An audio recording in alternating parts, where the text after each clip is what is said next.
We can ask him because we had that before, but I think they took it out for safes or health reasons. Yeah, Right. the Department of Health, Department of Health was against certificates, but if you use naman daw the ones approved by FDA, it should be okay. So, pa-check na lang nila. The session is resumed. Suggestion lang. Next. Session is resumed. The Majority Leader. Regarding, ano yan ba? Majority Leader. Yes, good afternoon, Mr. President. Mr. President, I move that we proceed with the reference of business.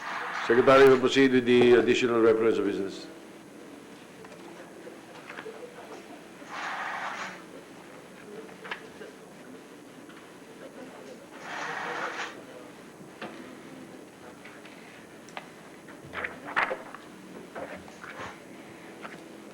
Reference of business, messages from the House of Representatives. Letter from the House of Representatives informing the Senate that on 11 March 2020, it passed the following House bills which it requests the concurrence of the Senate. House number 5832, an act creating the Department of Filipinos Overseas and Foreign Employment, defining its mandate, powers, and functions, appropriating funds therefore.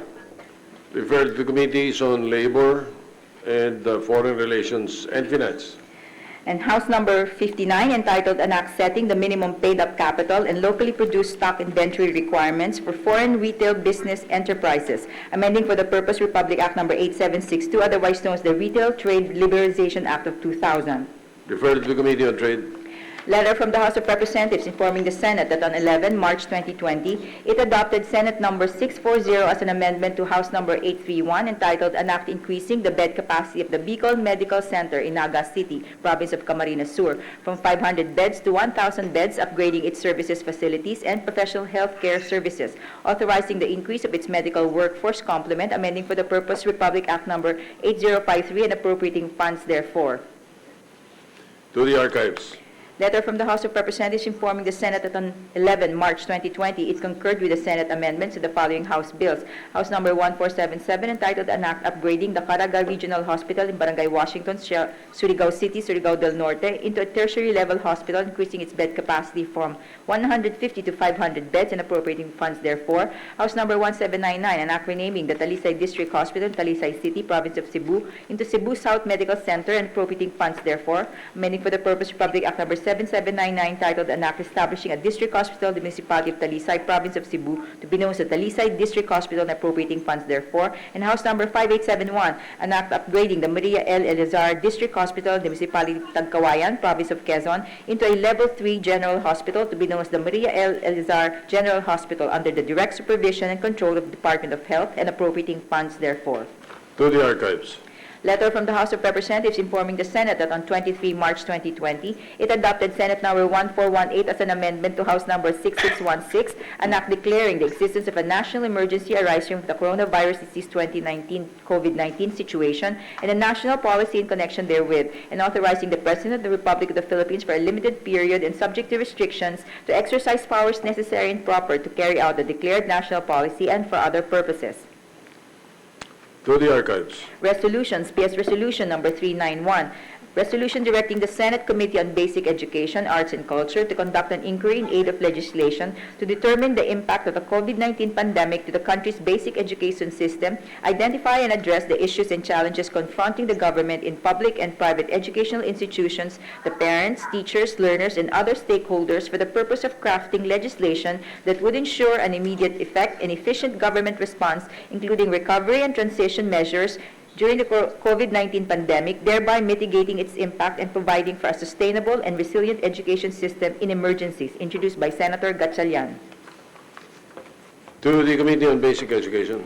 PS Resolution number 392, entitled Resolution Directing the Senate Committee on Basic Education, Arts and Culture to conduct an inquiry in aid of legislation on the status of the implementation of Republic Act number 10929, or the Free Internet Access in Public Places Act, for the purpose of identifying and addressing implementation gaps, issues, and challenges, and specifically to determine its implementation coverage and effectivity in the elementary and secondary public schools, alternative learning system centers, and other learning centers in the community, as well as in state universities and colleges, for the purpose of crafting complementary and/or amendatory legislation to include mechanisms for the availability of uninterrupted, fast, and reliable internet connectivity during pandemics, endemics, outbreaks, and other emergency or crisis situations to ensure the continuous e-learning of learners amid such situations, introduced by Senator Gatchalian.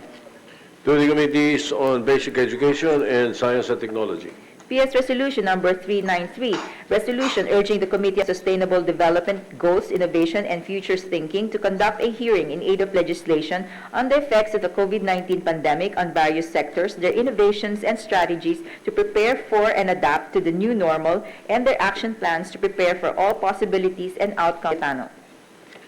To the Committee on Sustainable Development Goals, Innovation, and Futures Thinking.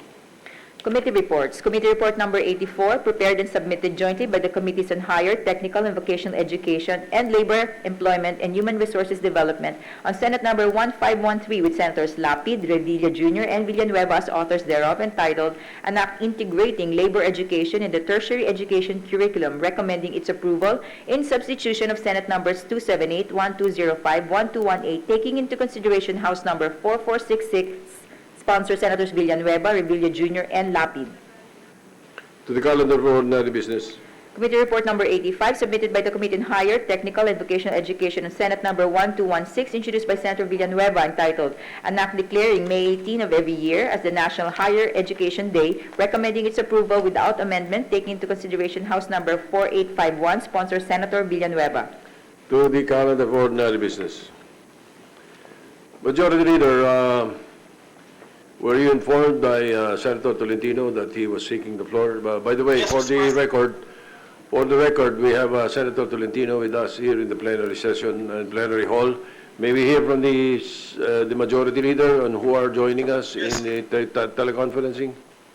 Yes, for the record, Mr. President, in teleconference for Joel Villanueva, Senator Pia Cayetano, Senator Bong Revilla, Senator Amy Marcos, Senator Kiko Pangilinan, who's no longer Fred, by the way, in the list, Senator Nancy Binay, Senator Ralph Recto, Senator Risa Ontiveros, Senator Sonny Angara, also has his name changed, and Senator Win Gatchalian.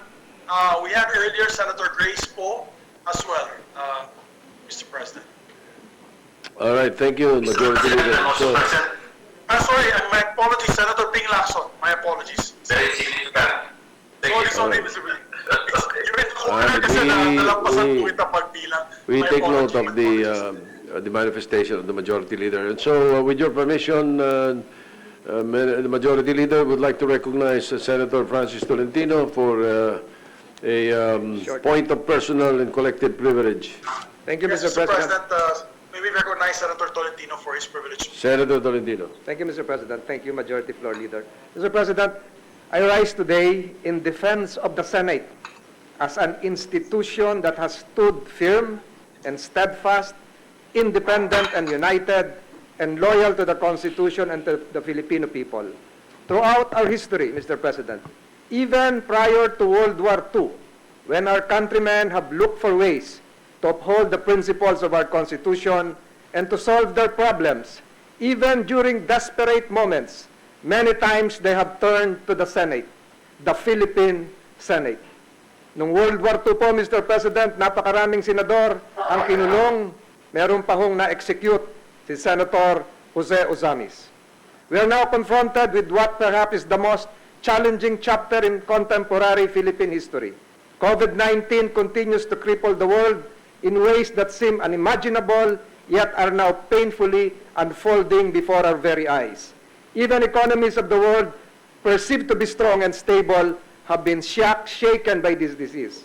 COVID-19's aftermath is a reality to be feared as well. Amidst this chaos, Mr. President, habang tayo po ay naka-quarantine, there are those who still manage to malign the integrity and commitment of the Philippine Senate in advancing the country and the people's ultimate good. The Senate has been accused of doing nothing, of failing to rise and serve the people at a time when they needed their leaders the most. Such statements, Mr. President, are unjust and disheartening. If I alone had been the target of these attacks, Mr. President, I should have not taken a moment of the Senate's valuable time today. But I believe that other senators who have been unjustly and willfully assailed hold the same attitude upon this that I do. The reckless provocations, fake news, most often for pettiest and personal reasons, reasons not having to do whatsoever with the role of a senator in the current coronavirus crisis, should not be regarded as new normal, Mr. President. We should never allow the purveyors of fake news and vested interests to desecrate the Senate as an institution. Mr. President, this Philippine Senate holds the distinction of remaining open with our adoption of the hybrid proceedings by virtue of Senate Resolution 372. While with all due respect, Mr. President, other legislatures in other countries such as China, Madagascar, Czech Republic, Malaysia, and Mexico have remained closed, Mr. President.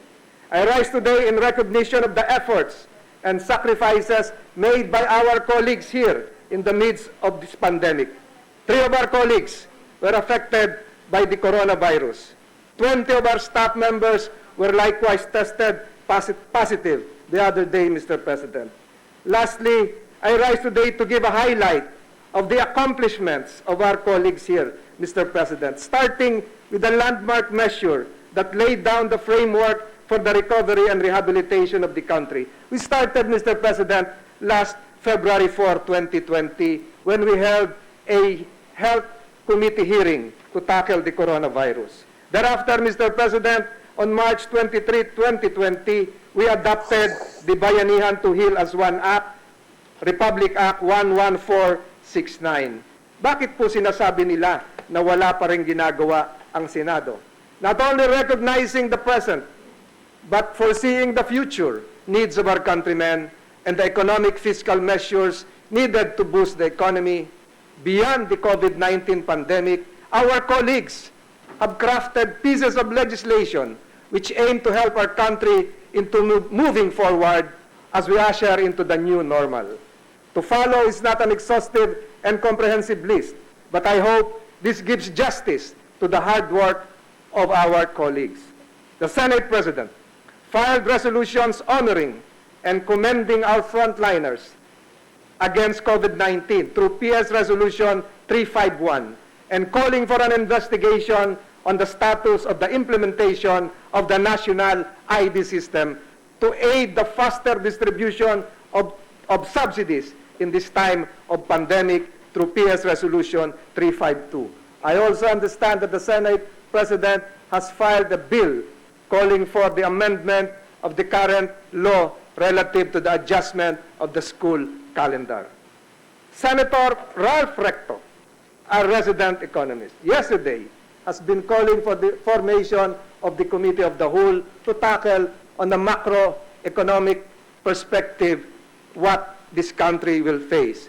Senator Recto has filed Senate Bill 1474 to provide an economic stimulus for strategy for the effects of COVID-19 and appropriating funds therefore, and likewise PS Resolution 387 to conduct an investigation on the status and progress of the national strategy against the disease. Our good majority leader, Senator Miguel Zubiri, who himself was a COVID-19 positive, has recently recovered, called for an inquiry on the preparedness of the concerned government agencies, particularly the Department of Health, in the event that the coronavirus spread in the Philippines became an epidemic. This was filed several weeks ago. He even, as I can recall, he even donated boxes of masks and test kits coming from his own pocket. Bakit po sinasabi nilang wala pa rin ginagawa ang mga senador? Our good minority leader, Senator Franklin Drilon, has supported the privatization of government assets. He called on the economic managers of the President to mount a speedy, and I quote, speedy review of state assets that could be sold off immediately to generate funds for the COVID-19 crisis and counter the growing budget deficit due to the pandemic, unquote.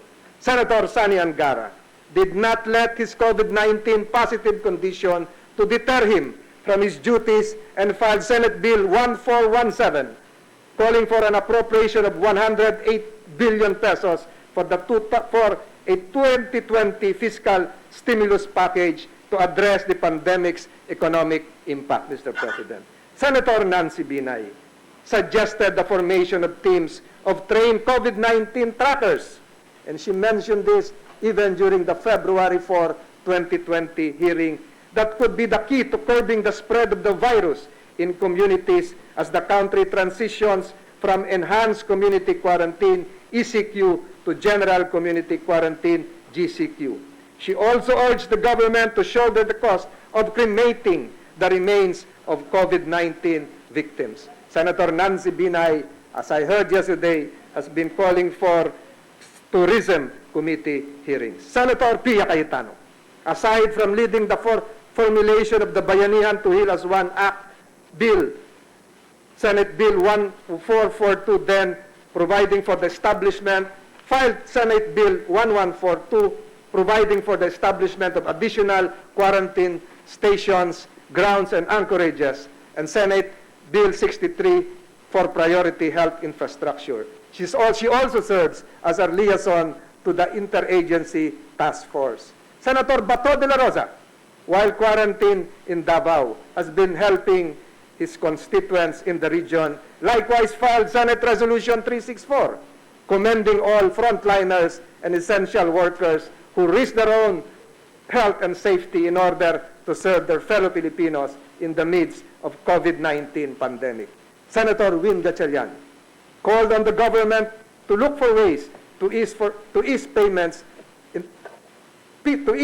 terms of consumers whose electricity bills are expected to pile up. Senator Gatchalian, as I heard a while ago, filed several bills concerning basic education.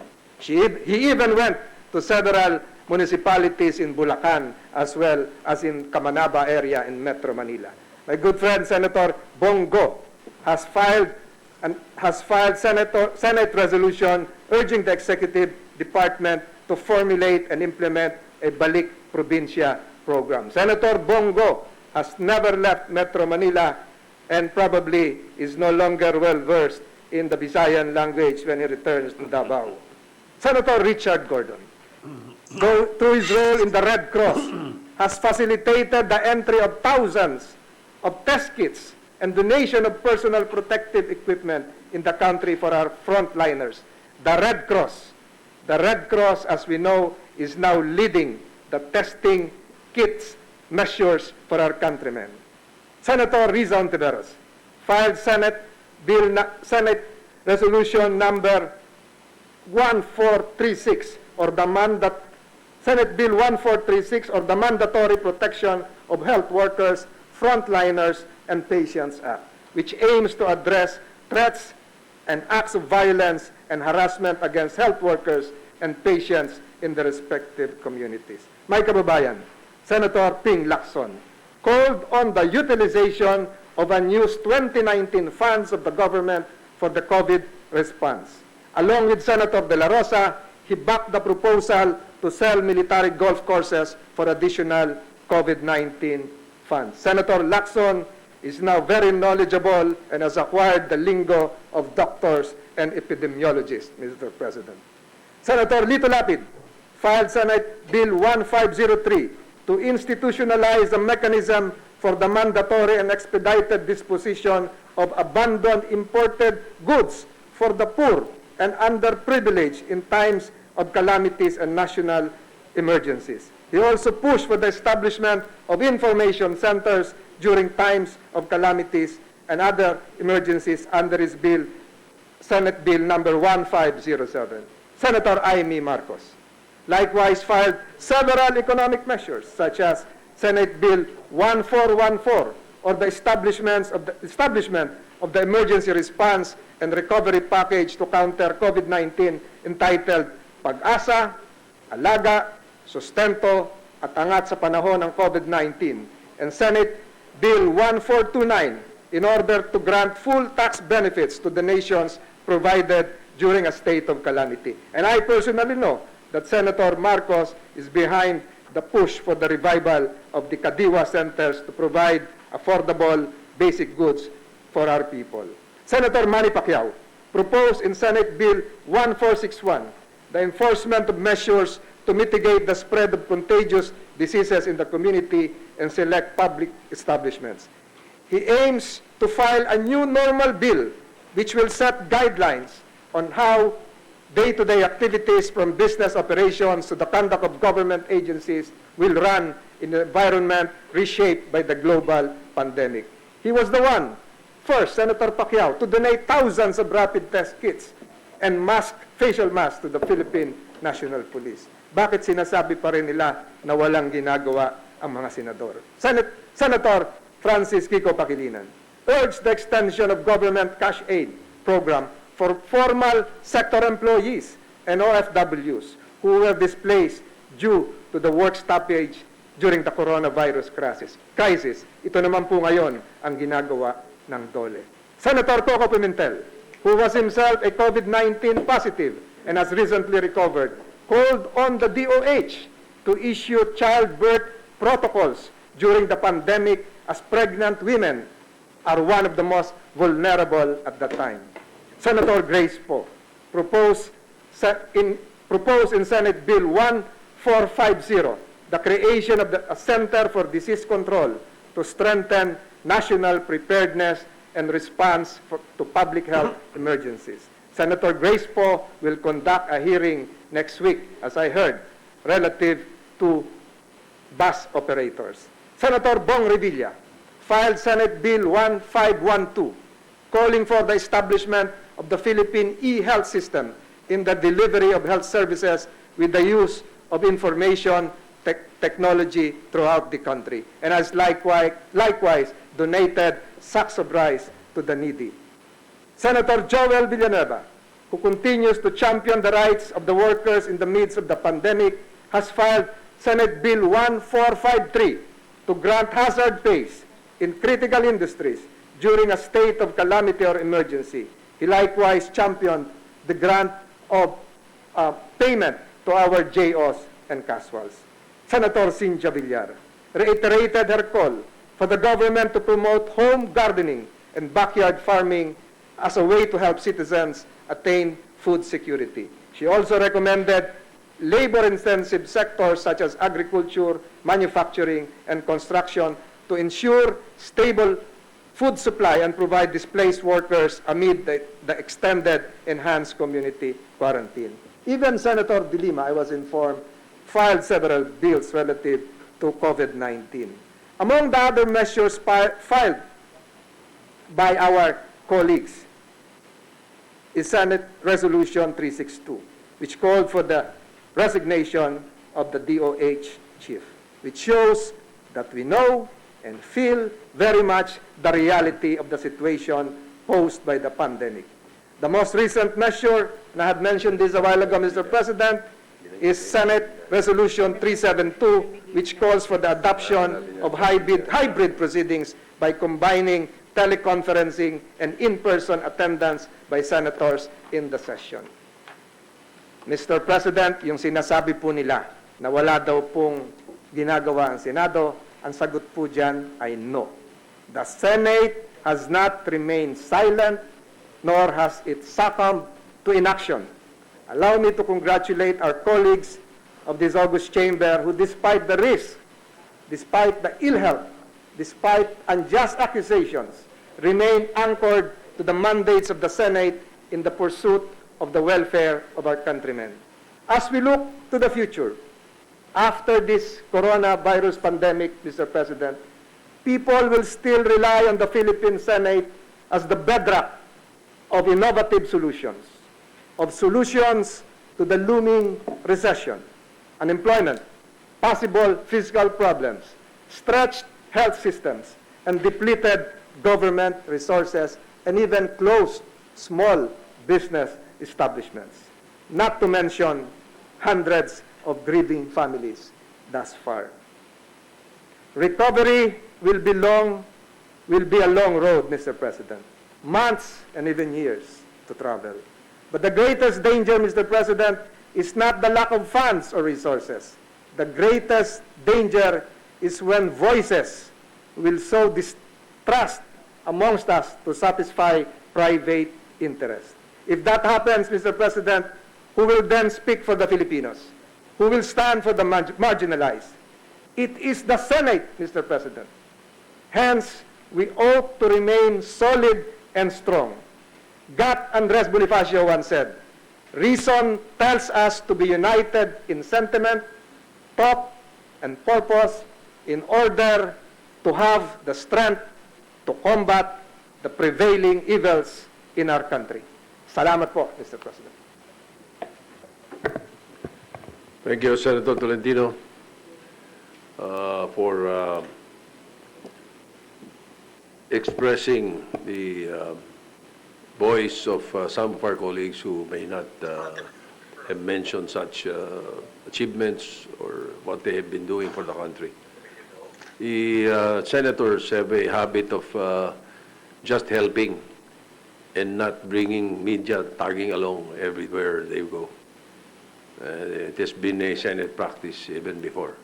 So thank you. Majority Leader? Yes, Mr. President, I believe Senator Sani Angara would like to propose manifestation. Thank you, Majority Leader, Mr. President. I just want to thank the gentleman from Cavite, Senator Tolentino, for standing up for his colleagues and for the Senate as an institution. And secondly, I'd like to say that Senator Bato is looking very nice today.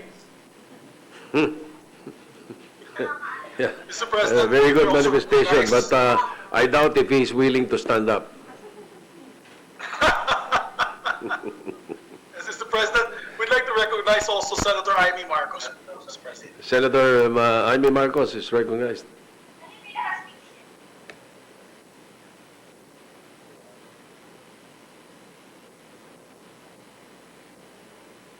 Thank you very much. Can you hear me now?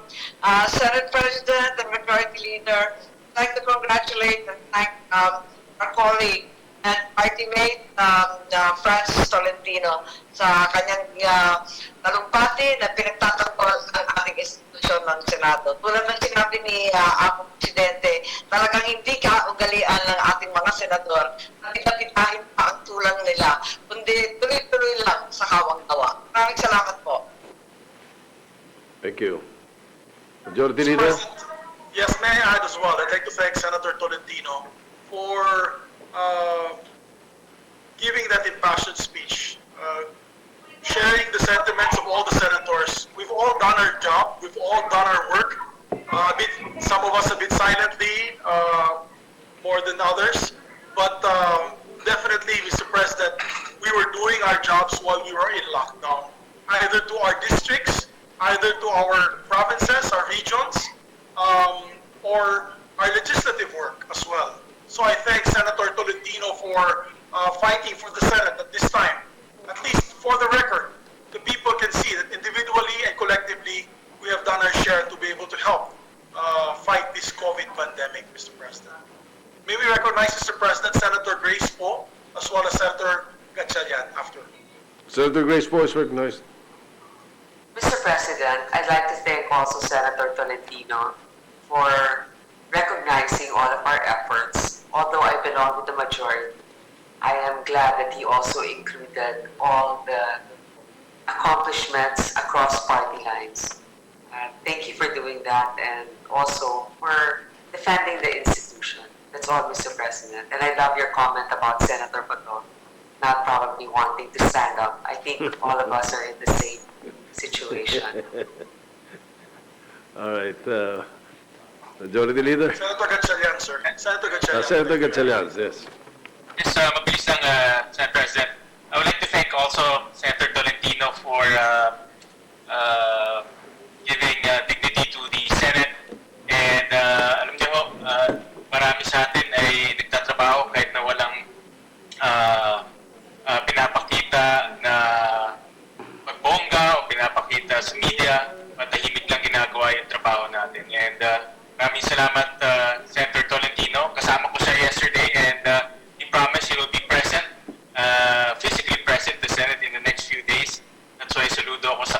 talagang pinapakita niya ang kanyang dedikasyon. Thank you. All right, thank you. Majority Leader? May we recognize Senator Villanueva, after which Senator Bato de la Rosa. Senator Joel Villanueva is recognized. Thank you, Mr. President. Thank you, Majority Floor Leader.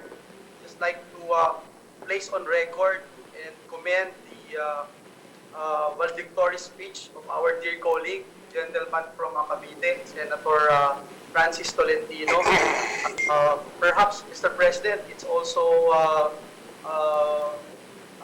right to also acknowledge what he has done, Mr. President. I personally saw and experienced everything that he has been doing, not only with this COVID pandemic, even during calamities, even during that time in Taal volcano eruption, etc. It's been very helpful in contributing and helping our people without fanfare, without media. So we'd like to commend these statements and of course commend the entire Senate. We are very proud to be part of this great institution. And last but not the least, we'd like to commend Senator Bato. He made mention that he's doing a GQ studio shooting. So congratulations. Thank you. Mr. President, may we recognize the distinguished gentleman from Davao, Senator Bato de la Rosa. Ronald Bato de la Rosa. Senator Ronald De La Rosa is recognized.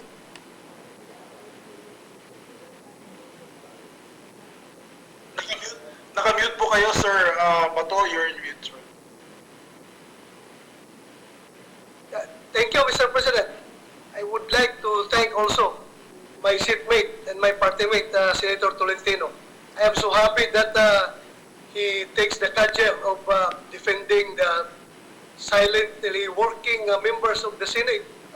Thank you very much, Senator Tolentino. Alam niya na pati yung pera ng asawa ko ay nagamit ko pambili lang bigas at PPE para pamigay lang sa mga nanghihingi. Kaya thank you. Thank you for acknowledging that. All right, thank you, Majority Leader. Yes, Senator Recto would like to be recognized, Mr. President. Yes, Senator Ralph Recto is recognized.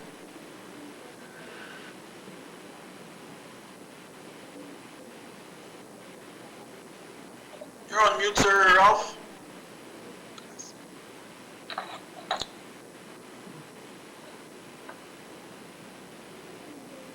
I just wanted to say that I wanted to also ask Senator Bato if yung pera ng asawa niya ginamit niya sa only for COVID or for other purposes as well. But kidding aside, let me congratulate and let me thank Senator Tolentino for taking the cudgels for the Senate. Maraming salamat, Senator Tol. And also let me put on record, if I am not mistaken, that the social amelioration program was an idea of the Senate President as well, which is one of the biggest items budgeted under the Bayanihan Act, realizing that the COVID problem is essentially a health problem which became an economic problem and possibly a social problem if we did not act sooner. And also to congratulate Senator Pia for being able to come out with a very good bill on the Bayanihan Act, which he sponsored in the Senate on March 23, if I'm not mistaken. No? Supported by all of our colleagues. No? Participated by all of our members to make it a better bill. No? So again, thank you, Senator Tolentino. Thank you to our colleagues and to our Senate President.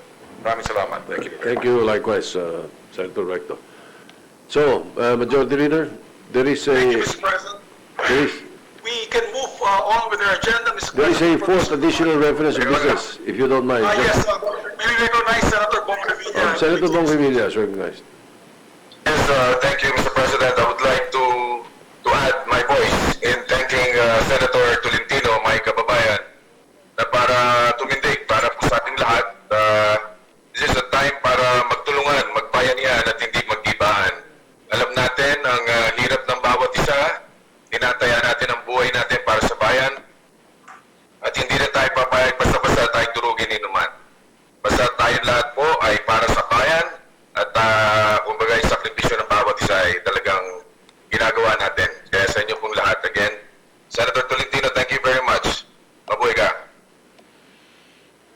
Thank you. Thank you very much to our distinguished gentleman from Cavite.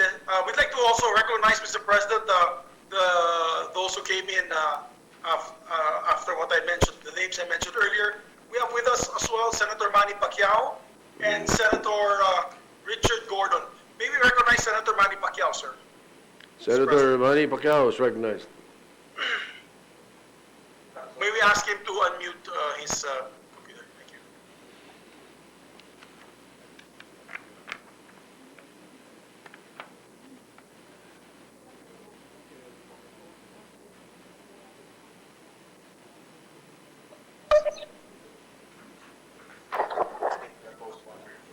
Thank you, Mr. President. I just want to thank Senator Tolentino for defending us. Na maraming salamat sa pagdepensa mo sa aming lahat. Siguro hayaan natin yung mga tao na yun kasi yung mga tao pumupunta kung naninira, tumitira, yun ang mga walang ginagawa. Yun ang mga walang ginagawa. Tayo na maraming ginagawa, hindi tayo nagsasalita, pero yung mga maraming gumagawa, nangatake, yun ang walang ginagawa. Maghanap ng paraan para i-blame yung ibang tao. Na supposedly, hindi ganun dapat. Hindi tayo mag-blame ng ibang tao, kundi gawin natin ang tama at hindi natin titingnan yung ginagawa ng ibang tao, kundi yung ginagawa natin. So, sa lahat ng mga natatamaan, pasensyahan na kayo, pero hindi nyo kami ma-intimidate. Mga taga-Mindanao kami. Mga senador nandito ngayon. Spoken from the true Pambansang Kamao, Mr. President. You cannot, I don't know if anyone can intimidate him, Mr. President. But, Mr. President, I move for the additional reference of business. Yes, there is a fourth additional reference of business. Fourth additional reference of business, bill on first reading. Senate number 1514, an act institutionalizing a national telemedicine system in the Philippines, introduced by Senator Tolentino. Referred to committees on health and finance. Resolution, PS Resolution number 394, entitled, An Act Recognizing and Honoring the Heroism of Those in the Front Lines in Leading the Nation's Battle Against the COVID-19 Pandemic and for their relentless spirit in keeping with Filipinos safe in the face of this unseen adversary, introduced by Senator Zubiri. To the Committee on Rules. Majority Leader. Thank you, Mr. President. Mr. President, I want to move forward to our motion to convene into a committee on the whole with the permission of the body, Mr. President. After that, we can take up Senate Bill number 1354 on our agenda.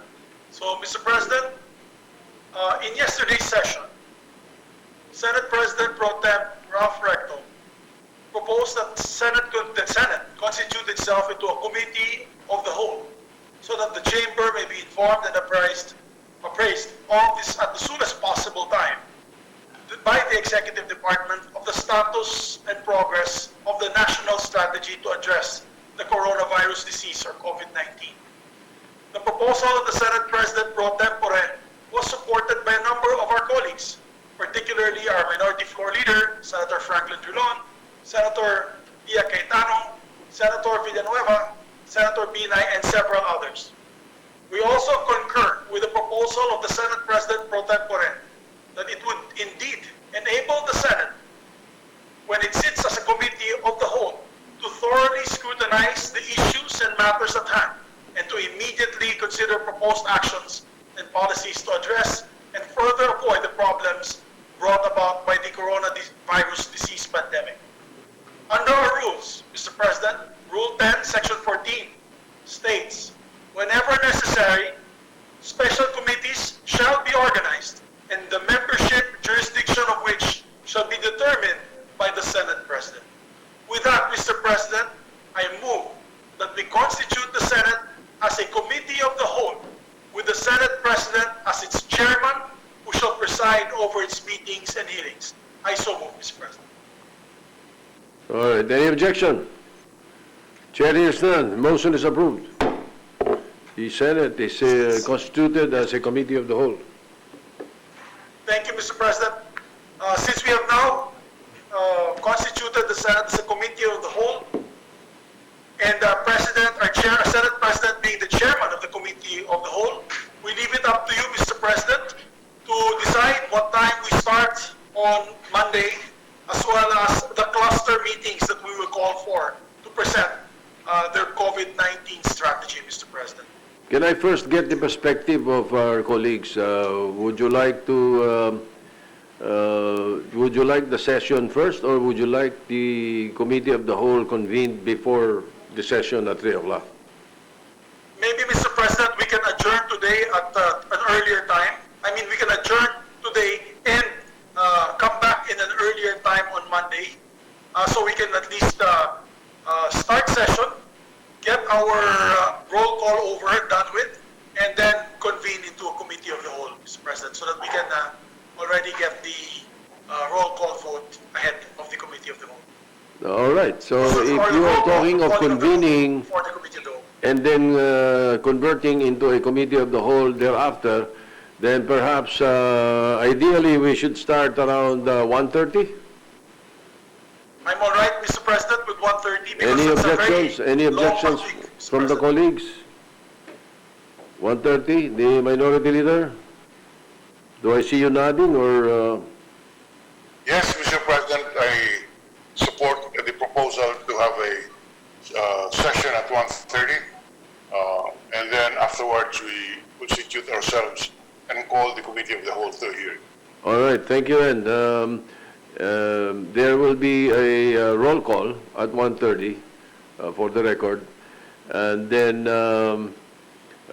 perhaps at this point, because of the urgency of the matter and because of the suggestions earlier yesterday by Senator Ralph Recto, our President Pro Tem, and some other members, some other of our colleagues, we can start by sending out an invitation for Monday. The heads of the IATF and the economic managers of the administration for Monday. Mr. President, I believe Senator Gordon would like to raise a question. Senator Gordon. Gordon is recognized. Mr. President, Yes, Senator Gordon, go ahead. yes, I'm sorry. I was, as you know, I'm working in the Red Cross, and I'm trying to fix up certain problems in testing. I'm ready to be interpolated, Mr. President. What? Oh, Mr. President, we're still not yet on the topic of Senate Bill number 1354. I'm sorry, Senator Gordon, we're still on the topic of the Committee of the Whole. The schedule of the committee of the whole. Schedule of the committee of the whole. All right. Mr. President, Senator Revilla, recognized. Senator Revilla. yes, are we going to allow privilege speeches on Monday? O wala po? Well, a point of personal privilege of any senator cannot be stopped. If you want to rise here and deliver a privilege speech, I don't think we can stop you from doing that unless hindi masyado importante, pakikiusapan na huwag. Mr. President. The minority leader, Senator Dillon. Mr. President, yes, we cannot prevent any of our colleagues to rise on the question of personal privilege, but when we convene as a committee of the whole, I believe that the privilege hour will be suspended. The privilege hour is in our rules as a Senate, not as a committee. That's my submission, Mr. President. Just a point of clarification. Thank All you, right, Mr. thank President. you, Senator Revilla. Perhaps anyone who would like to avail can do so after the committee of the whole. Somebody get the rules. All right, so again, may I reiterate, we convene at 1:30. We will adjourn this afternoon and send out the invitations for the economic managers and the IATF heads for Monday at 1:30. But we would like to get the sense of our colleagues on the possibility of a hybrid also. Those who can attend, the IATF members who can attend, shall we ask them to be here physically, or they can join us in teleconferencing?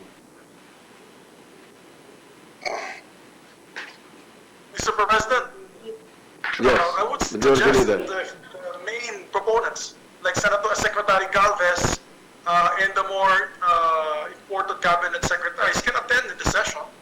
And the members of the Senate who wish to attend there as well may do so. And the members who wish to just stay home and do a video conferencing may do so as well. But at least the main proponents, we'll try to invite them on the Senate session hall. So it's easier for our technical personnel to actually capture them on video if it is more convenient for all of us. It might be more convenient that way.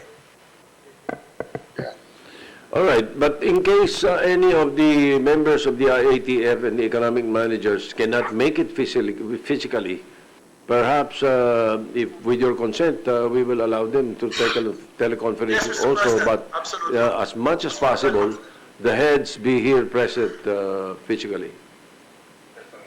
Yes, Will Mr. that- President. will that be fine? Yes. I concur. Mr. President, Senator Pangilinan would like to be recognized. Senator Francis Pangilinan is recognized. Thank you, Mr. Senate President, Majority Leader. Actually, I was intending to suggest that we be flexible, but since after the manifestation of the Senate President, I no longer have to make that manifestation. Thank you, All Mr. right, Senate. we take note of the flexibility that you mentioned, and as we mentioned it. Yes, thank you. So, Mr. President, Majority you just Leader. inform the body on the cluster that will be invited on Monday. What do you suggest for Mr. President, Tuesday? in the next few days. What do you suggest for Monday. Tuesday? I'm sorry, Mr. President. For Tuesday, what do you suggest for Tuesday? Because the IATF will include the General Galvez, and then I think the Department of Health will be there.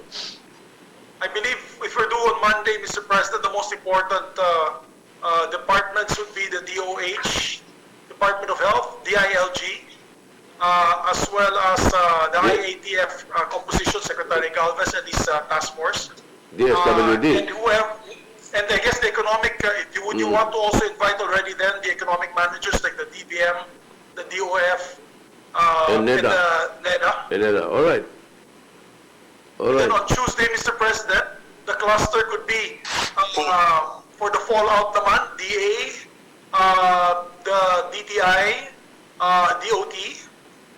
So we can discuss the All right. impacts on the tourism industry, transportation, also Department of Transportation, and DOLE. All right. And if we're not, we have not completed our issues with the Department of Health, they can come back the following day, Tuesday.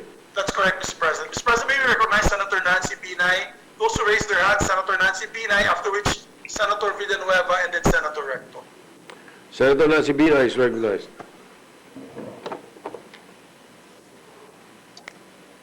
Thank you, Mr. President. Just a suggestion, Mr. President, maybe we can just limit it to maybe 3 cabinet secretaries kasi base na din ho dun sa mga experience natin tuwing nagkakaroon tayo ng mga committee hearing, pag masyado ho madami yung mga resource person, kadalasan hindi rin ho, kumbaga, natatanong lahat. So para siguro mas focus yung hearing natin, baka mas magandang medyo ilimito natin yung mga imbitadong bisita. And another point, Mr. President, can we be given time to request certain data or documents from our resource person? Thank you, Mr. President. All right. Well, we can ask the Secretariat to inform the Secretariat of what documents you would like them to present, and we will send out the invitation this afternoon or later this evening or very early tomorrow morning.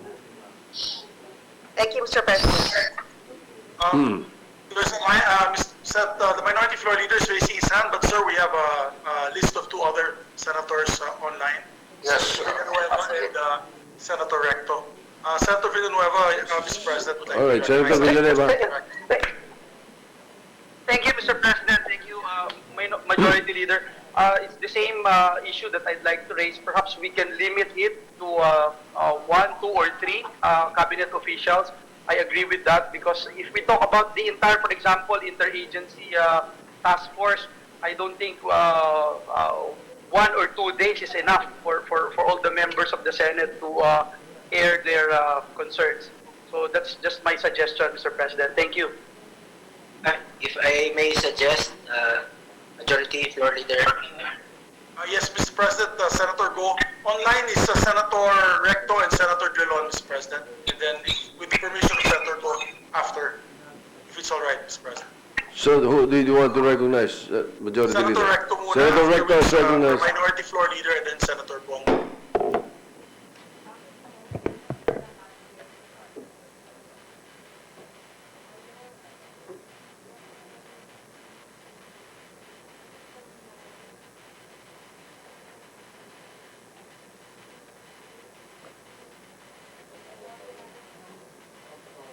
Never withdrew with the general much, Mr. Senate President. I said earlier that I would recommend that we do a general presentation on overview of the COVID-19 situation, and to be invited would be the IATF. To be included there would be Mr. Vince Dison, the economic managers, head of DOF, DBM, including the Department of Health, maybe representatives of the WHO, could also be invited.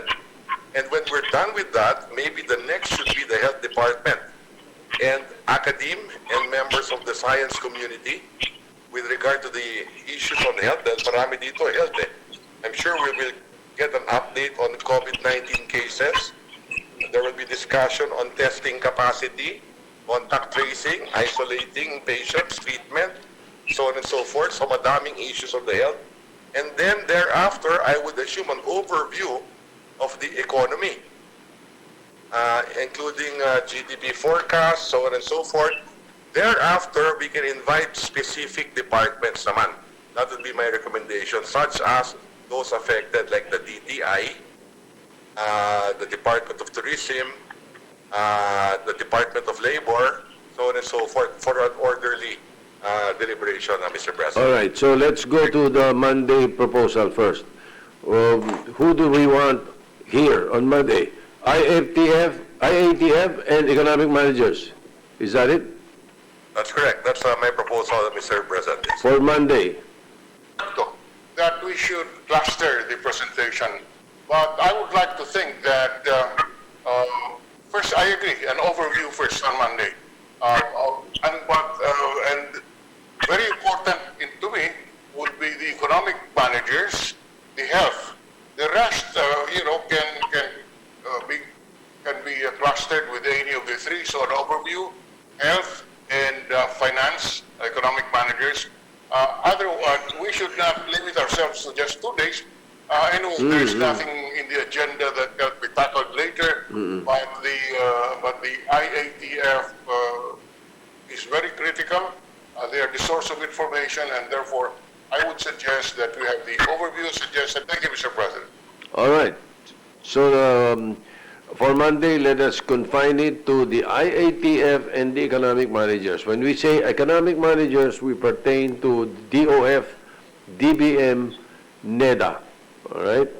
Okay, And then 2 or 3 members of the interagency that are crucial to the presentation of overview for us, or to us. Yeah. You know? And that would mean... If I may, Mr. President, yes, the Department of Health, yes. All right, IATF, as mentioned, WHO representative and the economic manager. Go ahead. Mr. President, Senator Go. Senator Bongo is recognized. Mr. President, I agree with the colleagues. Papatawag niyo una yung overview and then yung economic managers. Baka gusto niyo rin po marinig yung update sa distribution ng millions na yun ang pinaka-issue ngayon, di ba? At yun ang nababasa ko na madalas na reklamo. Sama nyo rin. And I agree na dapat by cluster dahil masyadong mahabang discussion yun. Silang lahat po. Pakinggan natin sa araw na to, itong amelioration na exist yung... Anyway, nasabi nyo rin po. All right. Okay, we take note. Mr. President. Thank you very much. Majority Leader. So, Mr. President, if there's no other colleague would like to, Senator Pia would like to be recognized, Mr. President. Senator Pia Cayetano is recognized. Thank you, Mr. President. Just a clarification, is there still a scheduled hearing on Monday for transportation? Because I feel that I heard that there were other recommendations that they will come after. So if it will come after, then with all due respect to the effort already put in by Senator Grace Poe, then those hearings should come after, because even I think there are other resolutions pending also to hear other committees. I think it would be more orderly if we hear the general overview first, and then the other agencies follow after that. Just a recommendation, Mr. President, and for our guidance. Thank you. Let us ask Senator Grace Poe. Senator Grace Poe, Mr. President, yes. She's online, Mr. President. May we recognize her? Mr. President, yes, as of now, the hearing will push through on Monday, and we are sending we sent some of them already online, but we're sending invitations to the GM of the airport, as well as the LTFRB, the DOTR, and also the heads of the different bus organizations, Grab, AMCAS, just so we can have some sort of protocol when we although limited, open up the transport sector. As of now, yes, the IATF and the DOTR have come up with some guidelines, but we want to know for the record what they are, and also to make some suggestions, because in Hong Kong, for example, they have a disinfecting procedure for every passenger that comes in and leaves. We can do that here, although crudely, we can just make a makeshift booth and spray some passengers. I don't know the feasibility of it. We're not experts. We need to hear the experts. I will also invite one of the owners maybe, or the representative of Mega White. They are the ones that constructed the Cebu airport, and they're very efficient. They are also the ones that finished the newly constructed Clark terminal. So maybe we can ask them what they can do immediately if we open the airports in the coming days. Well, I would like to know from Senator Recto, the point raised by Senator Cayetano, that will the hearing of the Committee on Public Services of Senator Grace Poe have direct effect on the clustering that we would want at 1:30? They're holding the hearing at 10:30, and I think they will be doing it teleconferencing and no hybrid. That's how I understand it. No hybrid. So, but that is confined to the issues in the Committee of Public Services. Will it have any effect on your proposal that we first listen to the overview? Senator Recto. Thank you, Mr. President. Of course, my preference would be an orderly hearing of our response to the COVID-19 crisis, but I would defer to the chairman of the Committee on Public Services if she has already scheduled a meeting with the Transport Department. Nevertheless, that will be part of a discussion later on also, especially when we talk about protocols of how to open up and when to open up, and what should we prepare in opening up from ECQ to GCQ or any other, right? That would have been my preference, but since there have been invitations sent out, then possibly the committee can continue with their hearings, and later on we could continue with our own committee of the whole hearings, because that would only be a subtopic later on, Mr. President. Mr. President. Yes, Senator Cayetano. Oh, sorry. Senator Cayetano. Yeah, Mr. President, for me, it's just it might be a little bit difficult, because I also want to see the bigger picture. IATF, from my understanding, can overrule any department, no? So what, like, I will force myself to attend the transport hearing if there will be a transport hearing, but then will IATF also be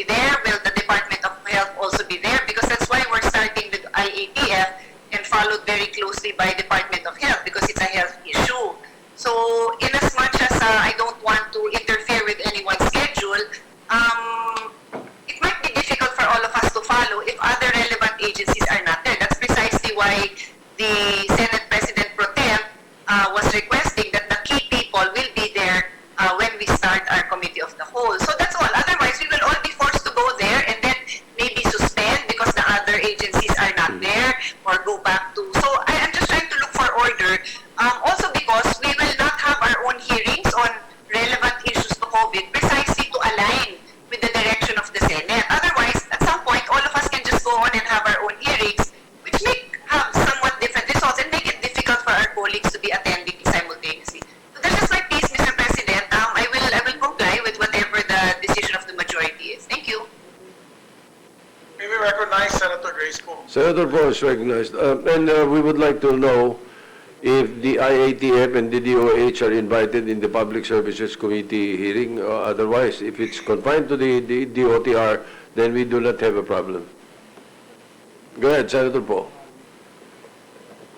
Senator Poe, you're on mute. Senator Poe, you're on mute. Senator Poe, you're on mute. Thank you.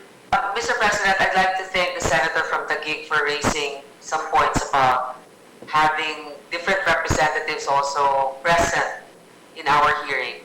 But remember, when I called for this hearing, we haven't really come up with the guidelines that we are going to convene as a Senate of the whole. So I thought it also wise that each of our committees should come up with our own studies so that when we convene as a Senate of the whole, we will be able to give our inputs. Remember, this is very specific for transportation. And I don't think that we will come up with definite guidelines at that time, but it will get the ball rolling. If the government is going to open by May 30, the fastest way to transmit disease is through being mobile and through transportation. So we really have to start with finding out what the best possible social distancing health measures should be. And if we wait any longer, if we have to make any corrections, it might be too close to the date when the government will propose having GCQ. That's why, respectfully, I know that we should have a one voice and one hearing, but this is not going to contradict what the Senate will do as a whole.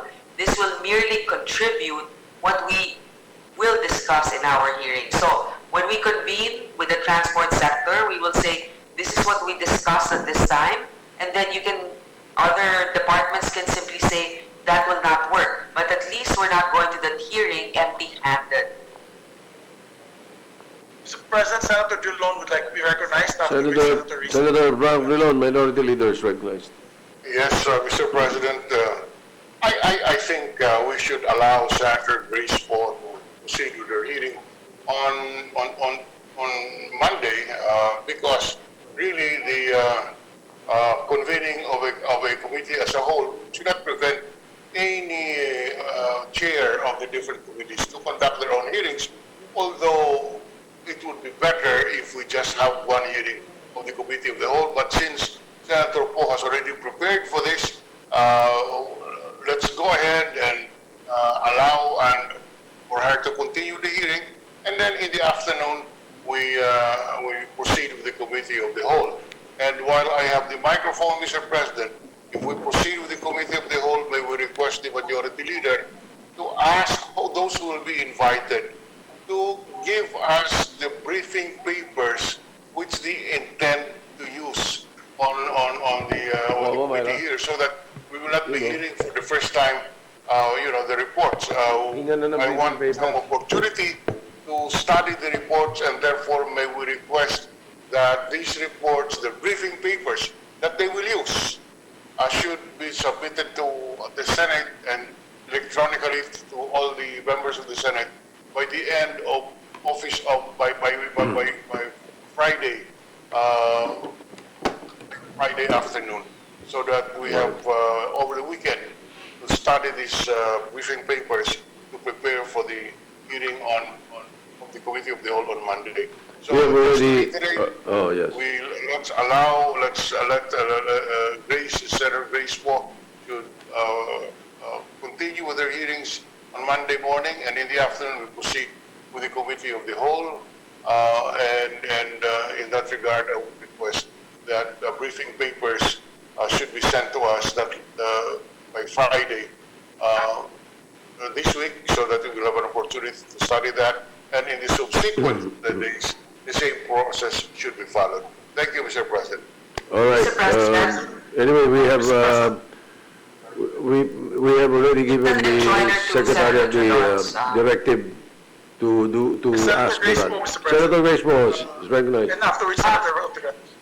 Just for the record, Mr. President, when we have our hearing, whereas the committee as a whole the Senate as a whole will have the department heads present, we will be having stakeholders there, meaning we're going to be having representatives of the jeepney operators and the bus operators, which will be too much of a number of resource persons when we convene as a whole.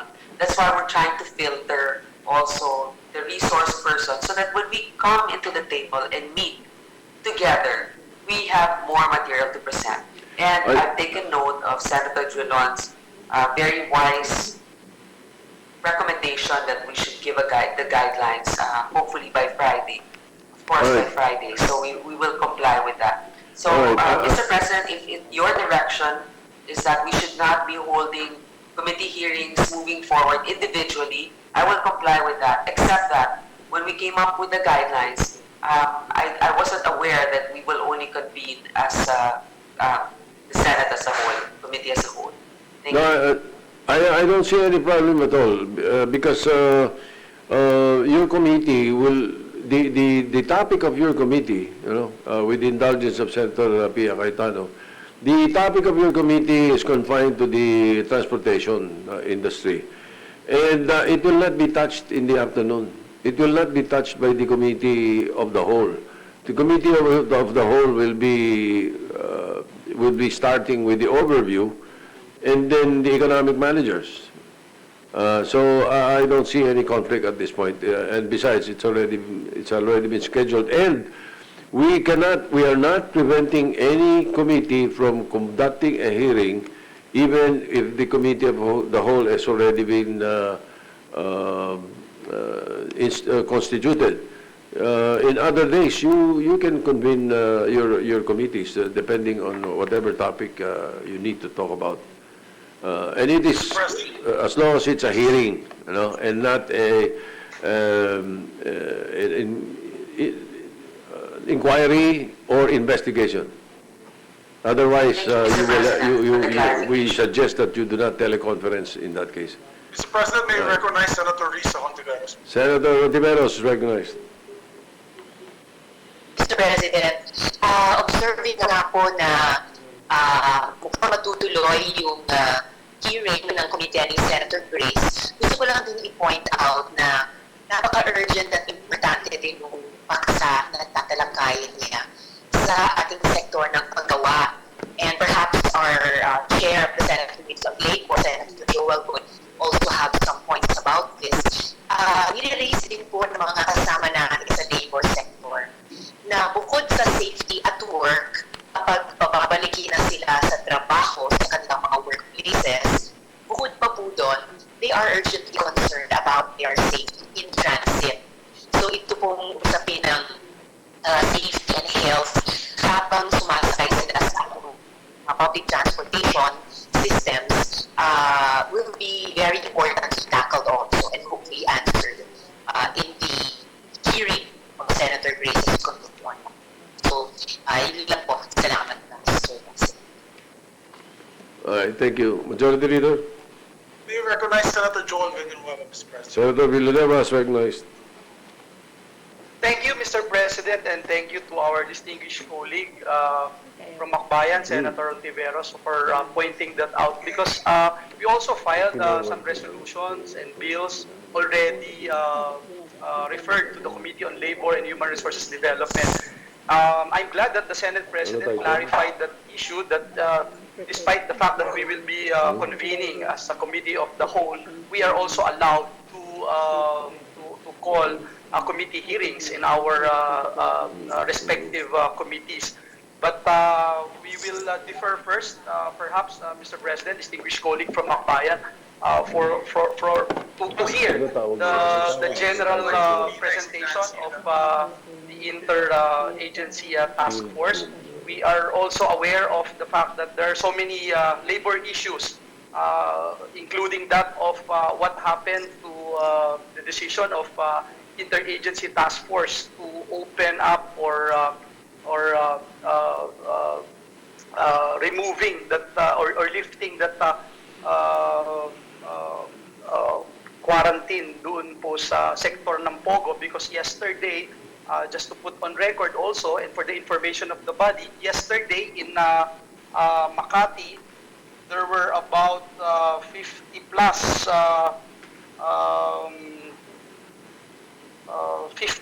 56 illegal workers were apprehended dun po sa isang Pogo, illegally operating Pogo dun po sa Makati. Just recently, dun din po sa Parañaque, 44 illegal workers were also arrested. So we are very concerned about this, especially if we are to lift the ECQ to GCQ, and if the decision of AITF is to allow Pogo workers to go back to their usual operation. So I thank the distinguished lady and of course our Senate President for clarifying the issue. Thank you, Mr. President. All right. Senator Oliveros. Thank you, Mr. President. Idagdag ko rin lang po yung boses ko rin sa kasasabi lang ni Senator Joel. No, yung note of serious concern tungkol sa pagpapabukas muli ng mga POGOs at yung mga konektadong issues sa kanila na patuloy pa rin dinidinig ng iba't ibang komite ng Senado. So, hindi pa talaga resolve. So, yung ongoing issues nga po ng illegal workers, yung human trafficking at prostitution, and lately pati yung money laundering. So, yun na nga, hindi pa nga tayo nakaka-transition sa GCQ, nasa ilalim pa ng ECQ, at yung mga kababayan natin manggagawa ay karamihan naka-quarantine pa rin, naka-lockdown pa rin. Bakit ay pinababalik na sa trabaho yung mga dayuhang manggagawa, mga Gino sa POGOs? Plus now, incoming reports still to be 100% verified that direct flights have resumed from China to Manila to Cebu, report ng mga POGO workers. So, hindi dapat pinangungunahan ang trabaho. Ginagawa pa at tinatapos pa ng mga Senate committees on these important POGO-related issues. At lalo na ngayon, we are laboring under that extra layer of difficulty na dala ng COVID-19 pandemic. Kaya nga kailangan natin ng penalties. Salamat, Mr. President. Mr. President? Yes, Majority Leader. Yes, thank you, Mr. President. Mr. President, since we have already on the floor approved with no objections, all members, the committee on the whole, we can now advise, or we can now send letters to our secretaries, cabinet members, and the IATF. Technically, our committee secretariat will be our secretary, Senate Secretary, Ma'am Myra, Attorney Myra, and she can already start sending out invitations as well as the request of the Minority Floor Leader for the presentation reports to be given by Friday afternoon, the latest. So, pwede na po tayo mag-umpisa to let them know that by Monday at 1:30 p.m., they will all be invited. These members for Monday will be invited, or the invitees for Monday, and that they should attend and submit on Friday their presentation materials that they would use to present, Mr. President, for us to study over the weekend. Yes, thank you. Very good. We were just giving instructions to the Secretariat to prepare the invitations already. Very good. We will do so within the day. And anything else, Majority Leader? Mr. President, Senator Cayetano is raising her hand. Senator Cayetano is recognized. Thank you, Mr. President. So with the clarification that hearings can continue, may I ask I guess it would be the Rules Committee, to help set guidelines, because my initial understanding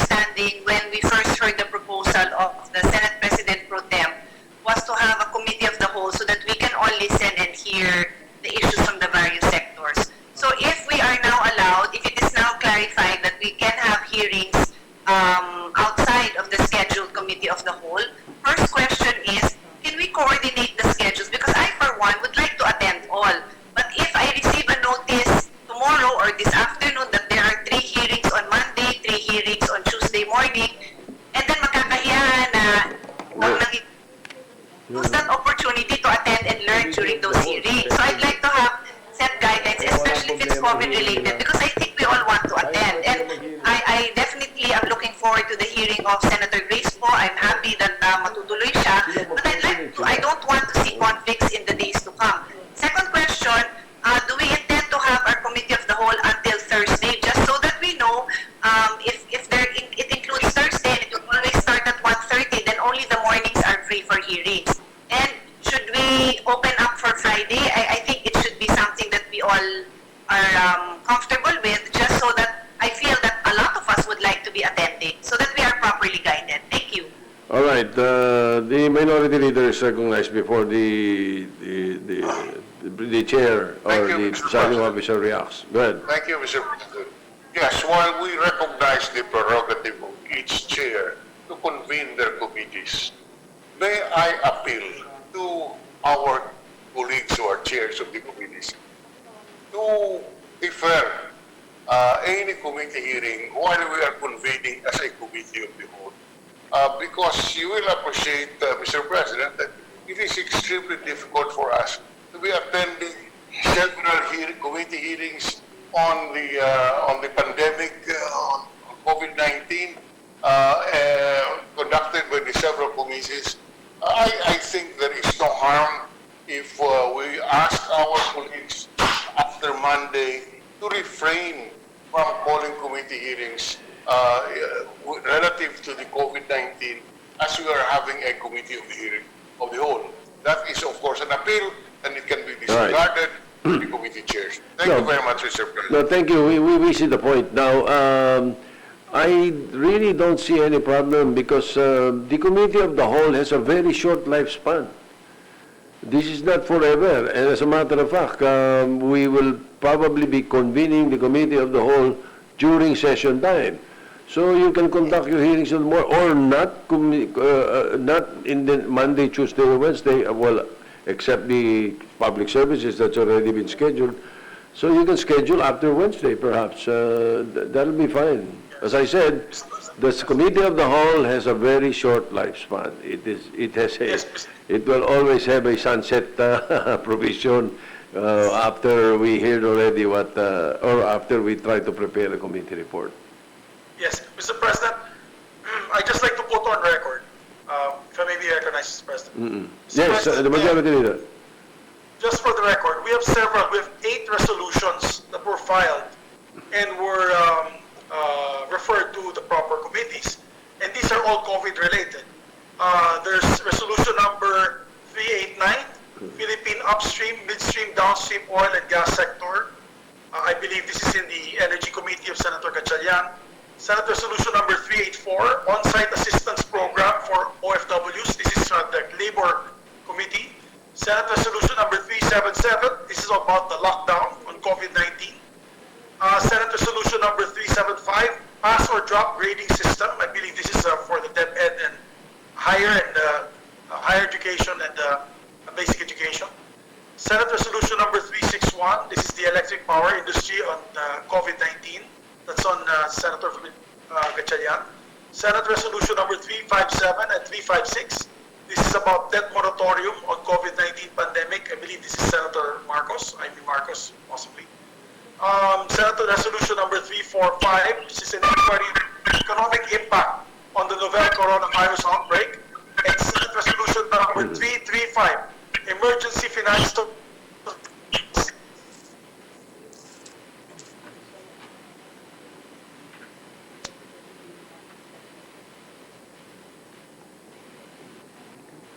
Something wrong with your internet connection, Majority Leader?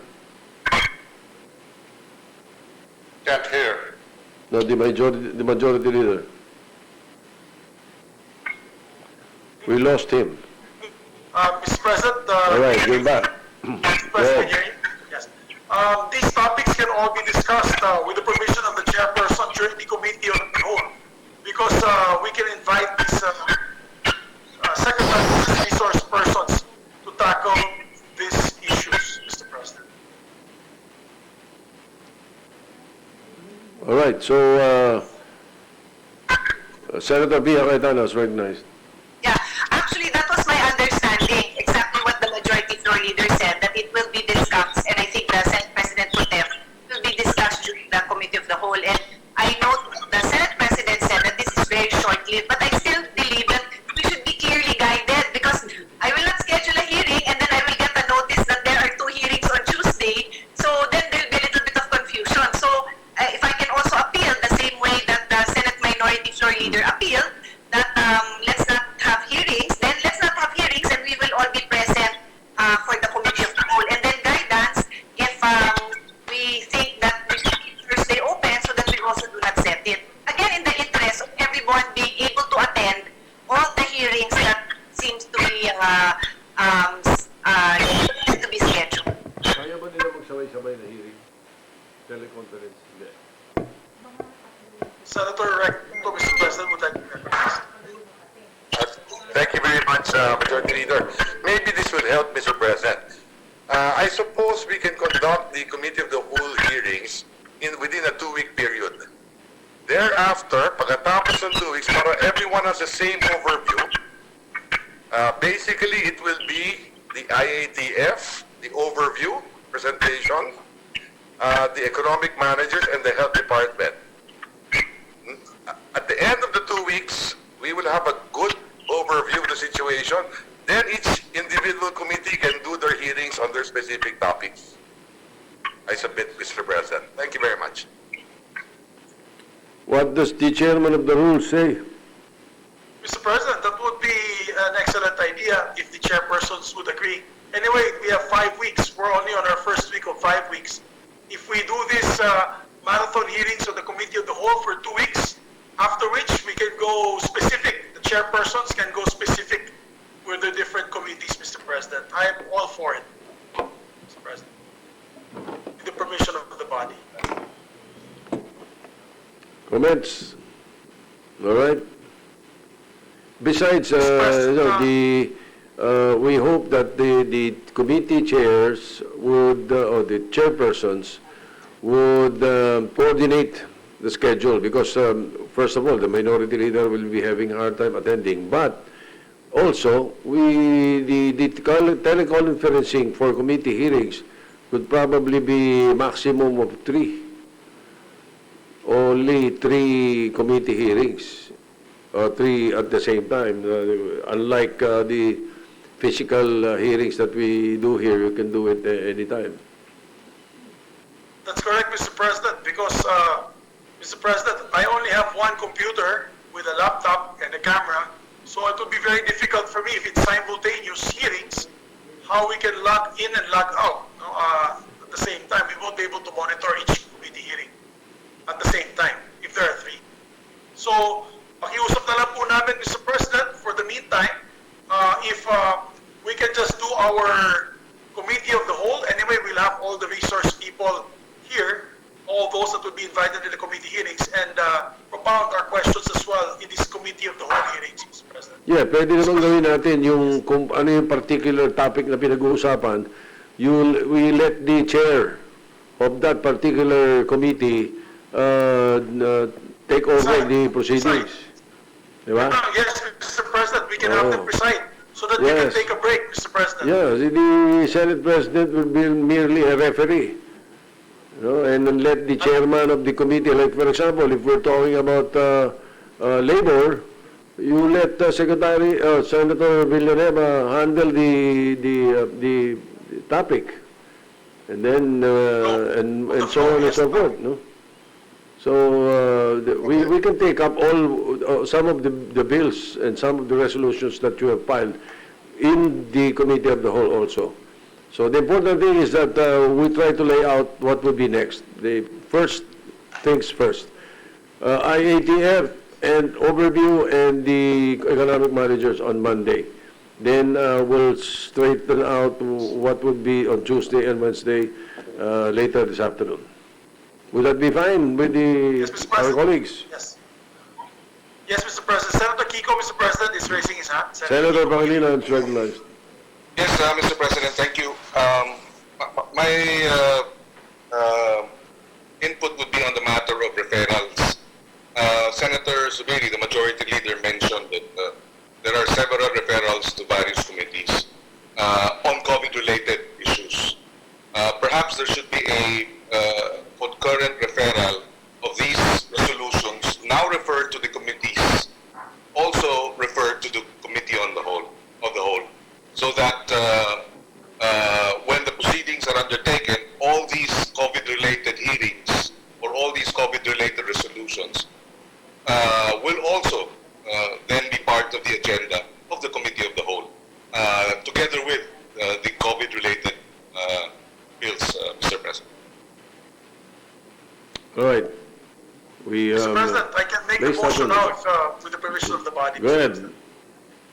Yes, Go ahead, Mr. President, I Majority move Leader. that the aforementioned Senate resolutions, Senate Resolution number 389, 384, 377, 375, 361, 356, 357, 345, 335, 391, and 393 be also co-referred to the committee of the whole, so that they can be taken up during these hearings that we will have, Mr. President. I thank Senator Kiko for that suggestion. Thank you, Mr. President. Thank you, Mr. President, Mr. Majority. Thank you. All right. I so move, Mr. President.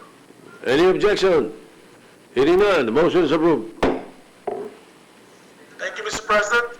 Mr. President, if with the permission of the body, we move to another topic.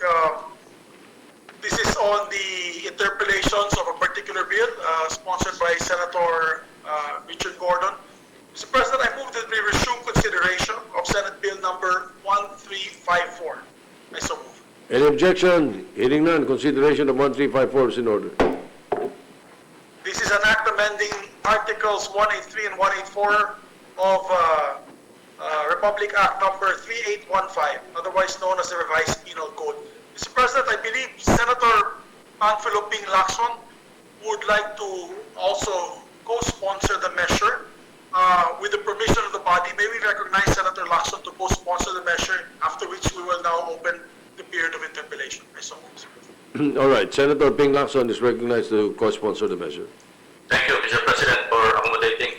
Mr. President, fellow members of this august chamber, it is my honor to co-sponsor Senate Bill number 1354, entitled an Act amending Articles 183 and 184 of Act number 3815 as amended, otherwise known as the Revised Penal Code, as embodied under Committee Report number 49. Somebody once said, "He who tells a lie is not sensible how great a task he undertakes, for he must be forced to invent 20 more to maintain that one." Nonetheless, Mr. President, in my decades of experience as a public servant, I have come face to face with countless instances where a witness went the extra mile to invent countless instances or to invent hundreds of other lies just to maintain the first lie that he or she made under the sacred oath of truth. I need not go far, Mr. President. I myself have been a victim of untruthful testimonies fabricated with the end goal of destroying my person. Never would I forget the unadorable persons in the name, answering the names of Ador Mawanay and Cesar Macau, and a host of other souls for sale characters who weave unthinkable lies and narratives of the crimes that I supposedly committed. Not only that, Mr. President, in their quest to put this representation behind bars, even government prosecutors were used and even sent abroad to assist in the preparation of affidavits containing lies and innuendos that the Court of Appeals found to be incredible to believe. This led to my acquittal with finality by the Supreme Court via the dismissal of the said cases, and served as the final nail in the saga of litigation campaign against me since 2001. Mr. President, this bill was initially filed by this representation on May 19, 2011, during the 15th Congress, and revived during the 17th Congress unfortunately, it remained languishing in the legislative bill during the 15th and 17th Congresses. That is why I speak with a start of sentimentality as this measure is finally advancing in our legislative agenda. Thanks to my chairman in the Committee on Justice and Human Rights, Senator Dick Gordon. Mr. President, when a person answers a question, do you swear that the truth, the whole truth, and nothing but the truth? With a resounding, I do. He affirms and answers to the sacred oath of truth. Hence, Mr. President, this representation finds it vital to increase the penalty for the commission of false testimonies, particularly by amending the Article 183, Book 2, Title 4 of Act 3815, entitled False Testimony in Other Cases and Perjury in Solemn Affirmation. It goes without saying that this measure will deter the commission of the crimes and false testimony and perjury in solemn affirmation and uphold the sacredness of oath in testimonies and sworn statements by increasing the penalty for their commission. It is for these reasons, Mr. President, that I fully support the passage of this measure. Thank you, Mr. President. Thank you, Mr. Majority Leader. All right, Majority Leader. Thank you, Mr. President. Mr. President, with that, I move that we open the period of interpellation and recognize the sponsor, Senator Richard Gordon. Period of interpellation is open. Senator Richard Gordon is recognized. Mr. President, to interpellate is our distinguished minority floor leader, Senator Franklin Drilon. Senator Frank Drilon, Minority Leader. I would also like to interpellate. Thank you. All right, the Minority Leader is recognized, and then thereafter, Senator Lasso. Thank you very much, Mr. President. Will the gentleman from Zambales, my good friend, Senator Dick Gordon, the sponsor, yield to a few questions? Willingly, Your Honor.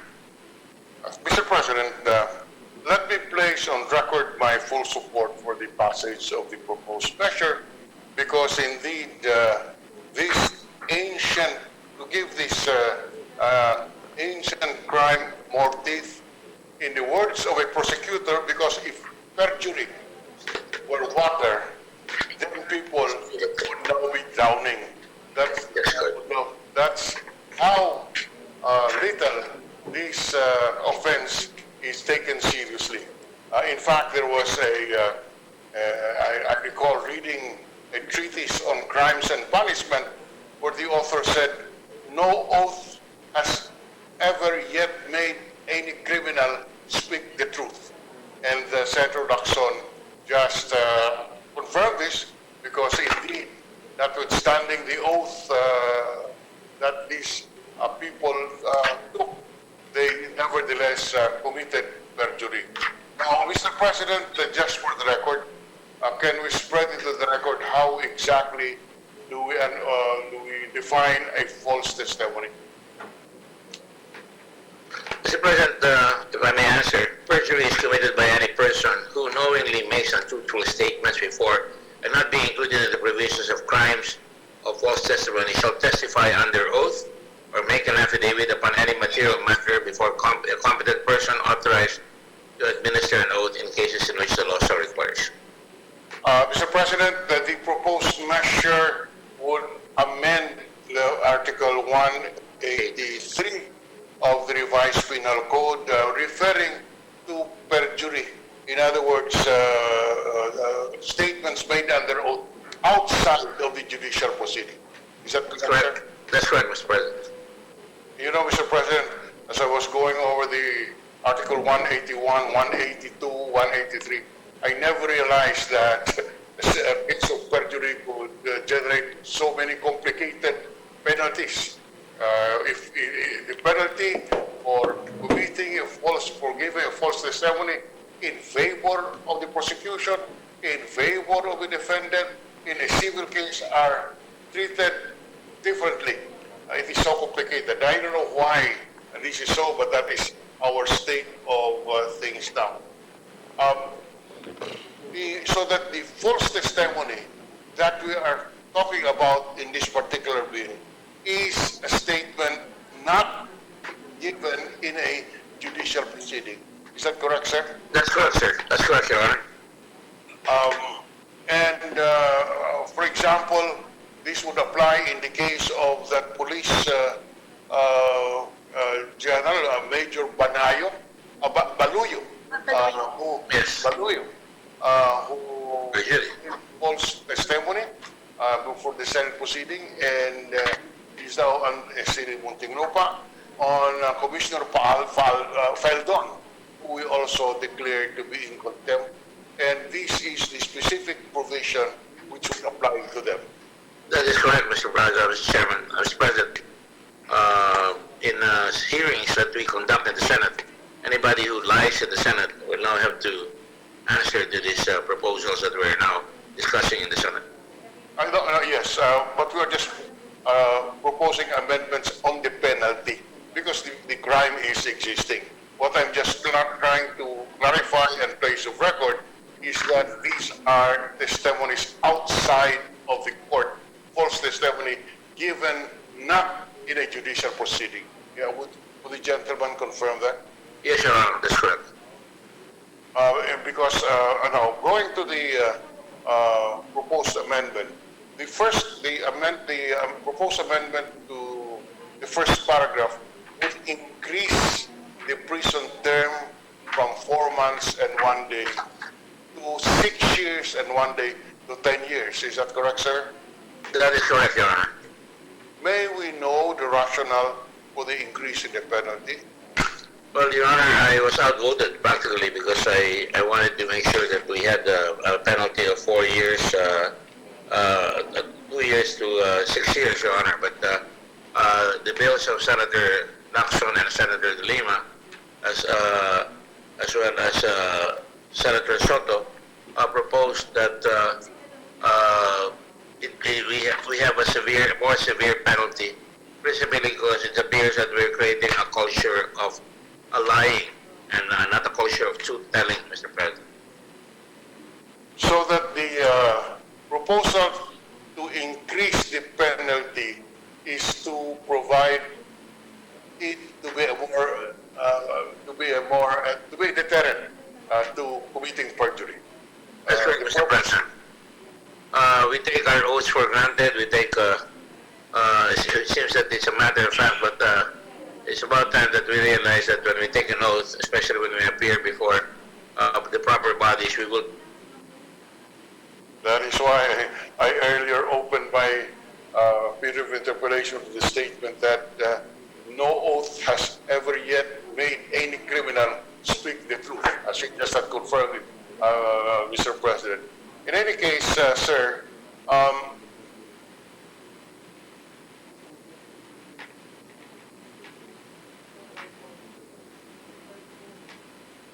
what is the bill also has a second amendment on the third paragraph of Article 183, which would,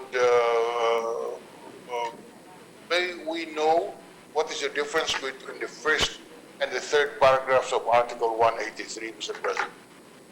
Well, if I'm looking at Mr. President, in the first one, any person who shall incriminate or impute through false testimony or untruthful statements under oath or through an affidavit, any person, the commission of a crime shall suffer the same penalty as that being imputed.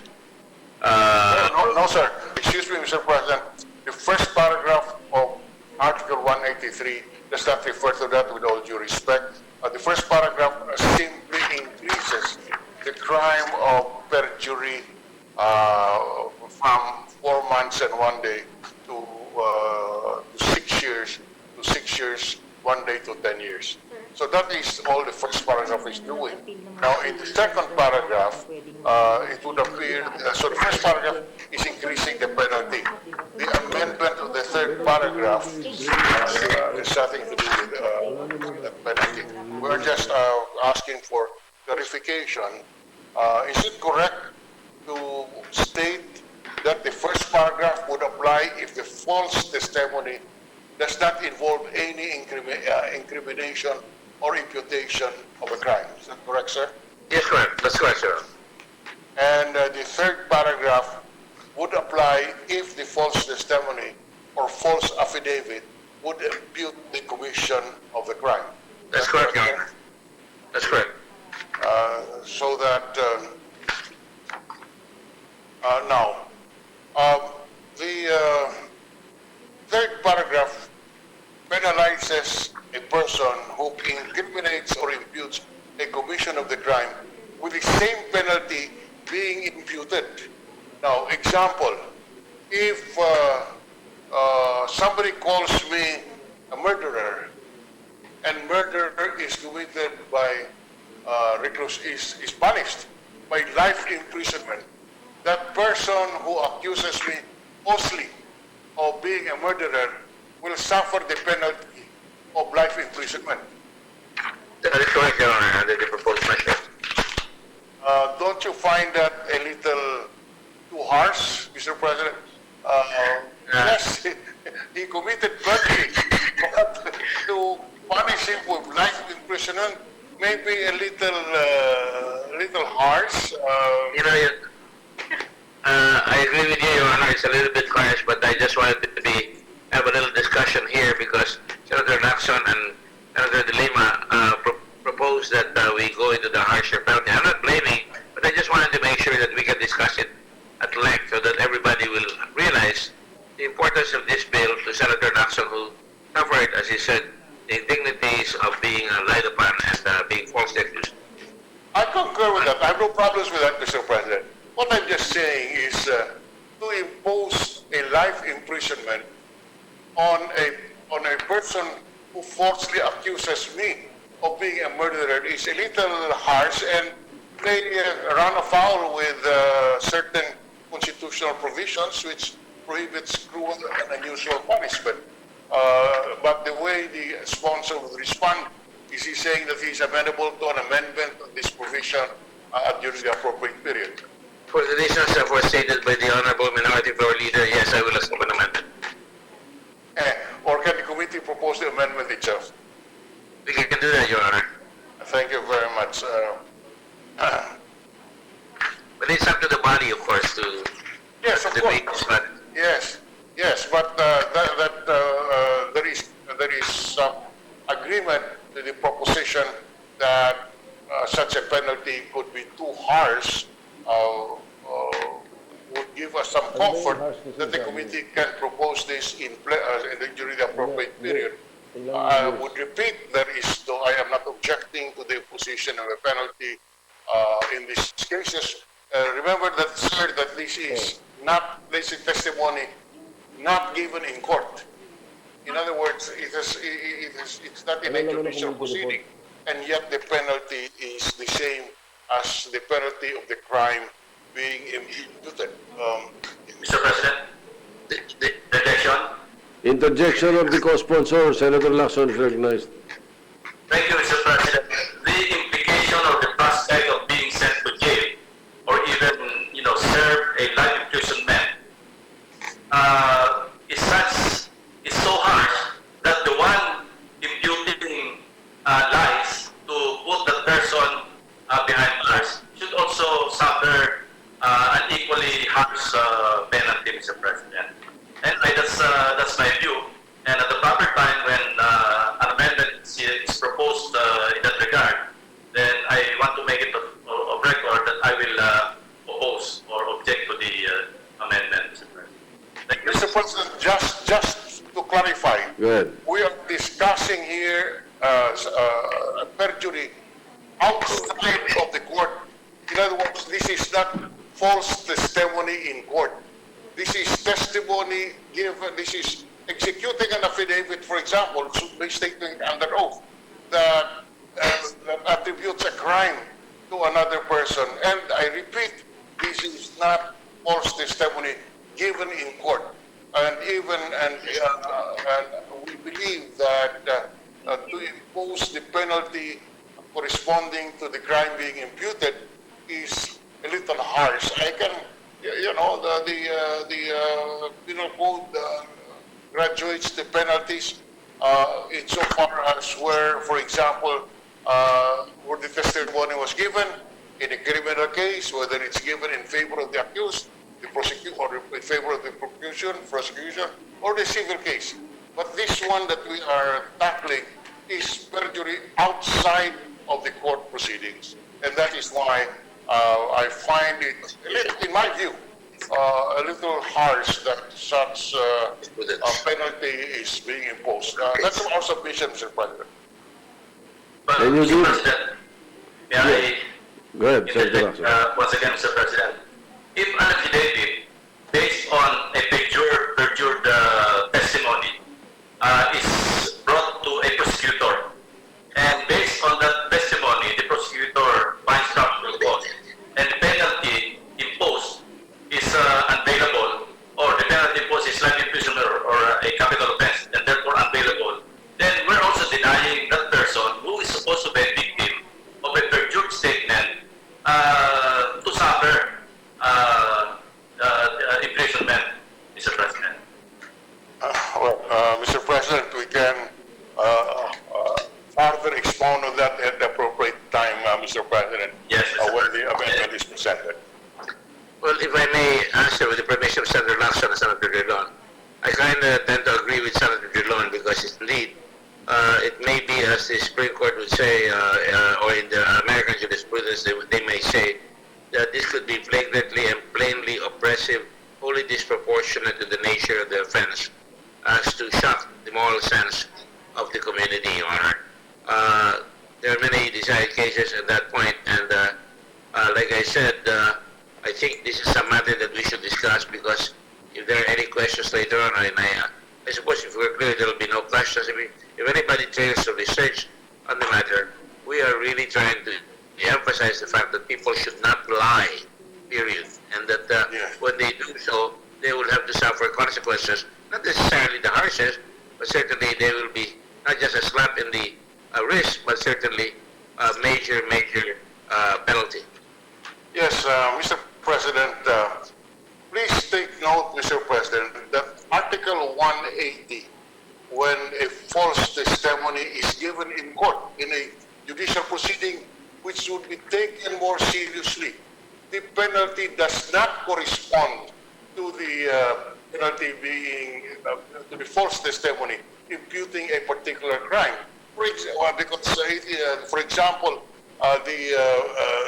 the Article 180 provides the penalty of reclusion perpetual, which is 12 days, 1 day to 20 years, if the defendant in the said case shall have been sentenced to death.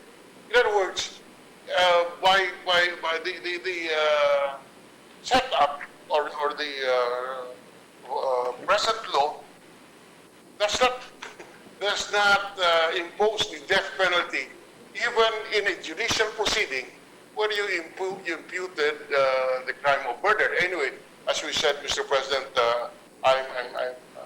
we can debate further on this when the appropriate amendment is proposed, but I'm glad to hear that my distinguished colleague, the sponsor, at least preliminarily has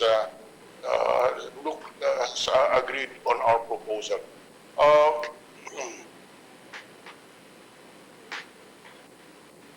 We have no problem with the imposition of a fine and absolute disqualification from holding public office as proposed, because the penalty of 1 million is consistent with the indexation law, Republic Act 10951, which we have authored and passed by the Senate. So, Mr. President, at this stage, I have no more questions, and we'll just await for the appropriate amendment that may be proposed by the committee, Mr. Chairman. Thank you, Mr. President. All right, thank you. Senator Lacson, I It's also because of inflation. No, it's we indexed, Mr. President. The penalties under the revised penal code were based on 1932 money values. Right, yeah. That's correct. So we had to amend it as requested by the Supreme Court in a number of cases. I guess it's an idea whose time has come, Your Honor. Yes. Thank you, Mr. President. Mr. President, in line to interpolate next is Senator Bong Revilla, after which will be Senator Panfilo Pintos. Senator Revilla is recognized. Yes, thank you, Mr. President. May the gentleman from Olongapo yield some clarificatory wala ay taasan ng parusa laban sa mga taong nagsisinungaling o nagbibigay ng hindi totoong testimonya laban sa isang tao. Tama po ba? Tama po yan. Masasakop din po ng parusa sa ilalim ng panukalang ito ang mga kaso sa ilalim ng Article 180 of the revised Penal Code of those giving false testimony against a defendant in any criminal case. Tama po ba? Hindi po masasakop yan. Hindi masasakop. I'm asking this, Mr. President, because of this representation actually by the bill, Senate Bill 796, amending the penalty for those giving false testimony against a defendant in any criminal case. Under my proposed measure, the penalty to the person giving false testimony is commensurate or equal to the penalty for the crime and defendant is accused of. Halimbawa po, Mr. President, the penalty of reclusion perpetua or death will be imposed against the person giving false testimony if the defendant in the case shall have been sentenced to reclusion perpetua or death. May ganito po bang intensyon din po ba ang inyong panukala? Wala po tayo sa committee. At saka, ang intention po ng bill niyo noong araw ay may kasama ang death penalty. Wala na po tayong death penalty ngayon. Kaya, hindi po masasama dito sa panukalang ito. So, hindi po ito napasama? Okay. Hindi po. So, okay, Mr. President, this early I'm giving my full support to this measure and humbly request that I may be co-author po. Willingly, I'm glad to do so. You'll be joining good company. Thank you, Madam. Mr. President, may we now recognize the distinguished gentleman from Cavite, Senator Panfilo Pintos. Senator Ping Lacson is recognized. It's Cavite Day. Yes, from one Caviteño to another Caviteño, asking another Caviteño. That's correct, Your Honor. Mr. President, I only have one item to interpolate on, and this concerns 184. No? I noticed that under this measure, we are not proposing to increase the penalty for subornation of perjury. Why is that, Mr. President? Well, Your Honor, subornation of perjury is even, it's almost like a principle by inducement, Your Honor. Talagang may nag-uudyok na talagang magsinungaling ang tao, so tinasama po natin yun sa penalty. In other words, there's no need to incorporate that under this measure because it is already punishable being a principal by inducement, Mr. President. And there is established jurisprudence in this regard, Mr. President. That's correct, Your Honor. Anybody who tries to suborn or try to induce a person by another to commit perjury, it seems to be a crime because of the said crime is fully within the scope of that defined in Article 17, subsection 2 of the revised Penal Code, Your Honor. And the one who suborns a person to commit perjury will suffer the same penalties as principal, Your Honor. Imposed under this measure, Mr. President. That's correct, Your Honor. Thank you, Mr. President. Just to put it on record. Thank you, Mr. President. The questions are very welcome, Your Honor. Majority Leader. Thank you, Mr. President. Mr. President, with that, no other member wishes to interpolate the measure. I move that we close the period of interpolation. I so move, Mr. President. Any objection? Hearing none, period of interpolation is closed. Thank you, Mr. President. Is the chairperson ready with the committee amendments, Mr. President? Can we do it next week, Your Honor? We've been working very hard on the current situation with COVID and now this, Your Honor. I'm a bit straddling the the problems right now, Your Honor. But I would be very... Can I just ask one question, Majority Leader? Just one question. President, I believe Senator Angara would Senator like to Angara, ask a brief question Senator to, Angara is recognized. Senator Gordon. Thank you, Mr. President. Would the gentleman from Olongapo accept just one question, Mr. President? I am from Olongapo, Zambales, and Cavite, and Central Luzon, Your Honor.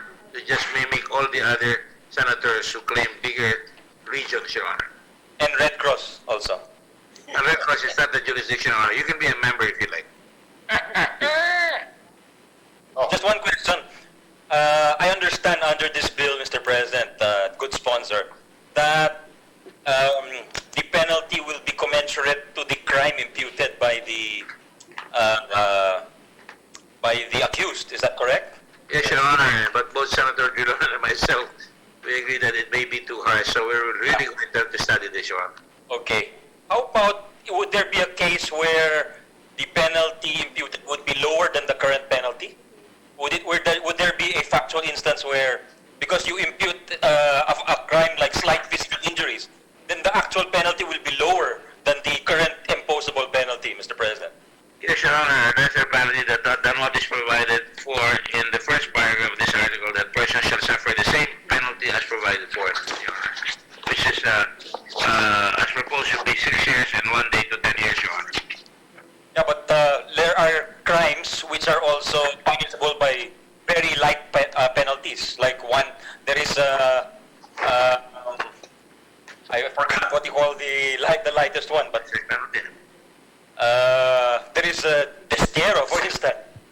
So, but there are already criminal penalties in the code for these crimes. So I'm saying, will there be a case in the future where the imposable penalty will be lowered, in fact, rather than what is being imposed now? What is the penalty for this? What is the penalty for this zero? That's banishment. That's only banishment, Mr. President. Banishment. They will extend the number of meters for the zero. All right. No, my point is, Mr. President, baka inadvertently, I'm just worried, inadvertently, we might be lowering the penalty when there is already some kind of, would that happen? Is it okay for that to happen? That you're lowering the penalty? But it's difficult to get. It's difficult to get lower than the current penalties, which is 4 months, 1 day to 6 months, or 6 months and 1 day to 2 years. That's too low. Mr. President, there is a penalty of 1 day to 30 days under the current revised penal code. 1 year to 30 days. Oh, but not for perjury. No, but that's why my point is, if we make it commensurate to what you're accusing, and what if you accuse him of a small crime? Then the imposable penalty will be also the small crime penalty. Do you get it? Yes, I do. I see the point, Mr. President, being raised by the gentleman from Aurora. Yeah. Really rewarding... Yeah, you're in fact rewarding him for lying. Yes. When currently the code already punishes his criminal intent. So baka inadvertently we might be doing that. Yun ang point ko, Mr. President. Just watch out for it. Just watch out for it. Oh. Mr. President. Yes, Mr. President, the with the minority permission leader. of Senator Angara. Yes, of course. Mr. President, we invite the attention of the good senator to the proposed amendment which says, and let me quote it, it says, provided further that if what is being incriminated or imputed to a person provides for a lesser penalty than what is provided in the first paragraph of this article, then that person shall suffer the same penalty as provided thereof. I don't know what thereof here means, but my understanding is that the penalty is that imposed in the first paragraph, which is 6 years to 1 day to 10 years.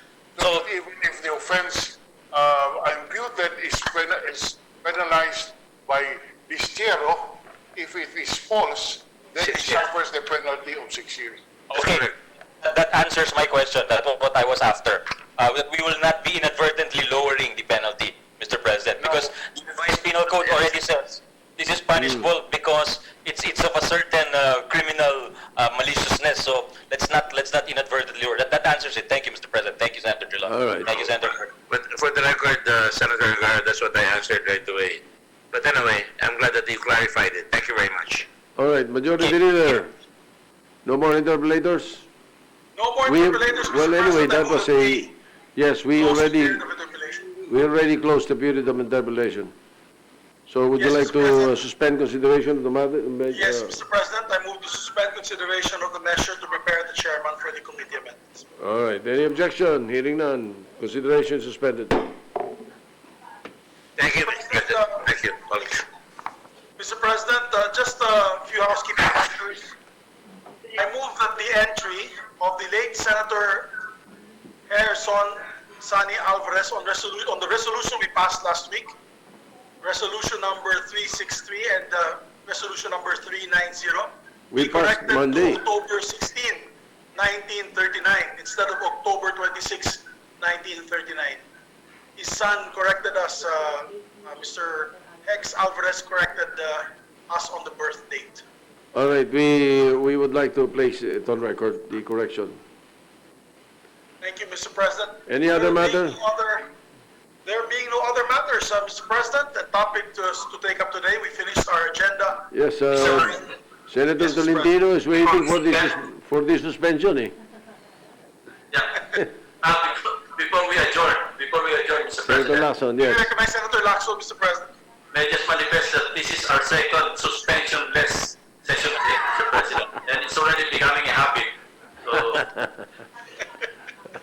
Yes, Mr. President, I must protest that we do not get to participate on the very good food in the lounge. It's only you and Senator Tolentino. Yes. But nevertheless, Mr. President, I would like to point out what the good gentleman from Cavite had said.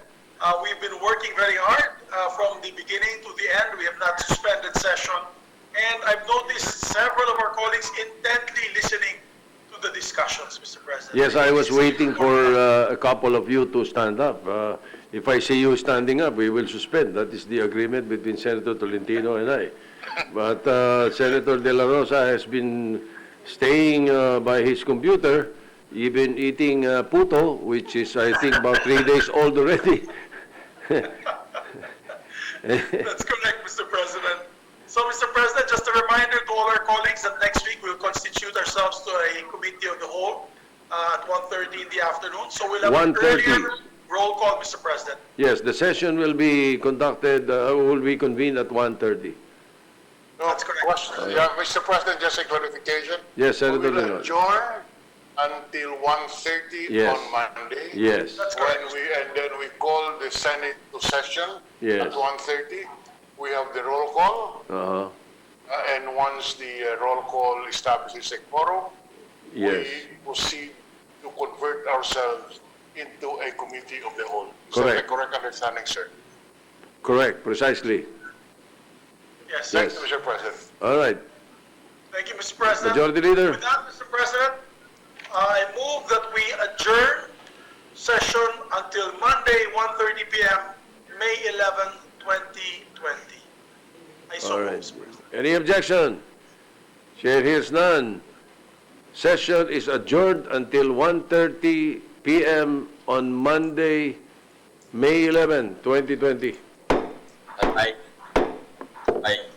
Bye-bye, everybody. Enjoy the weekend. Thank you.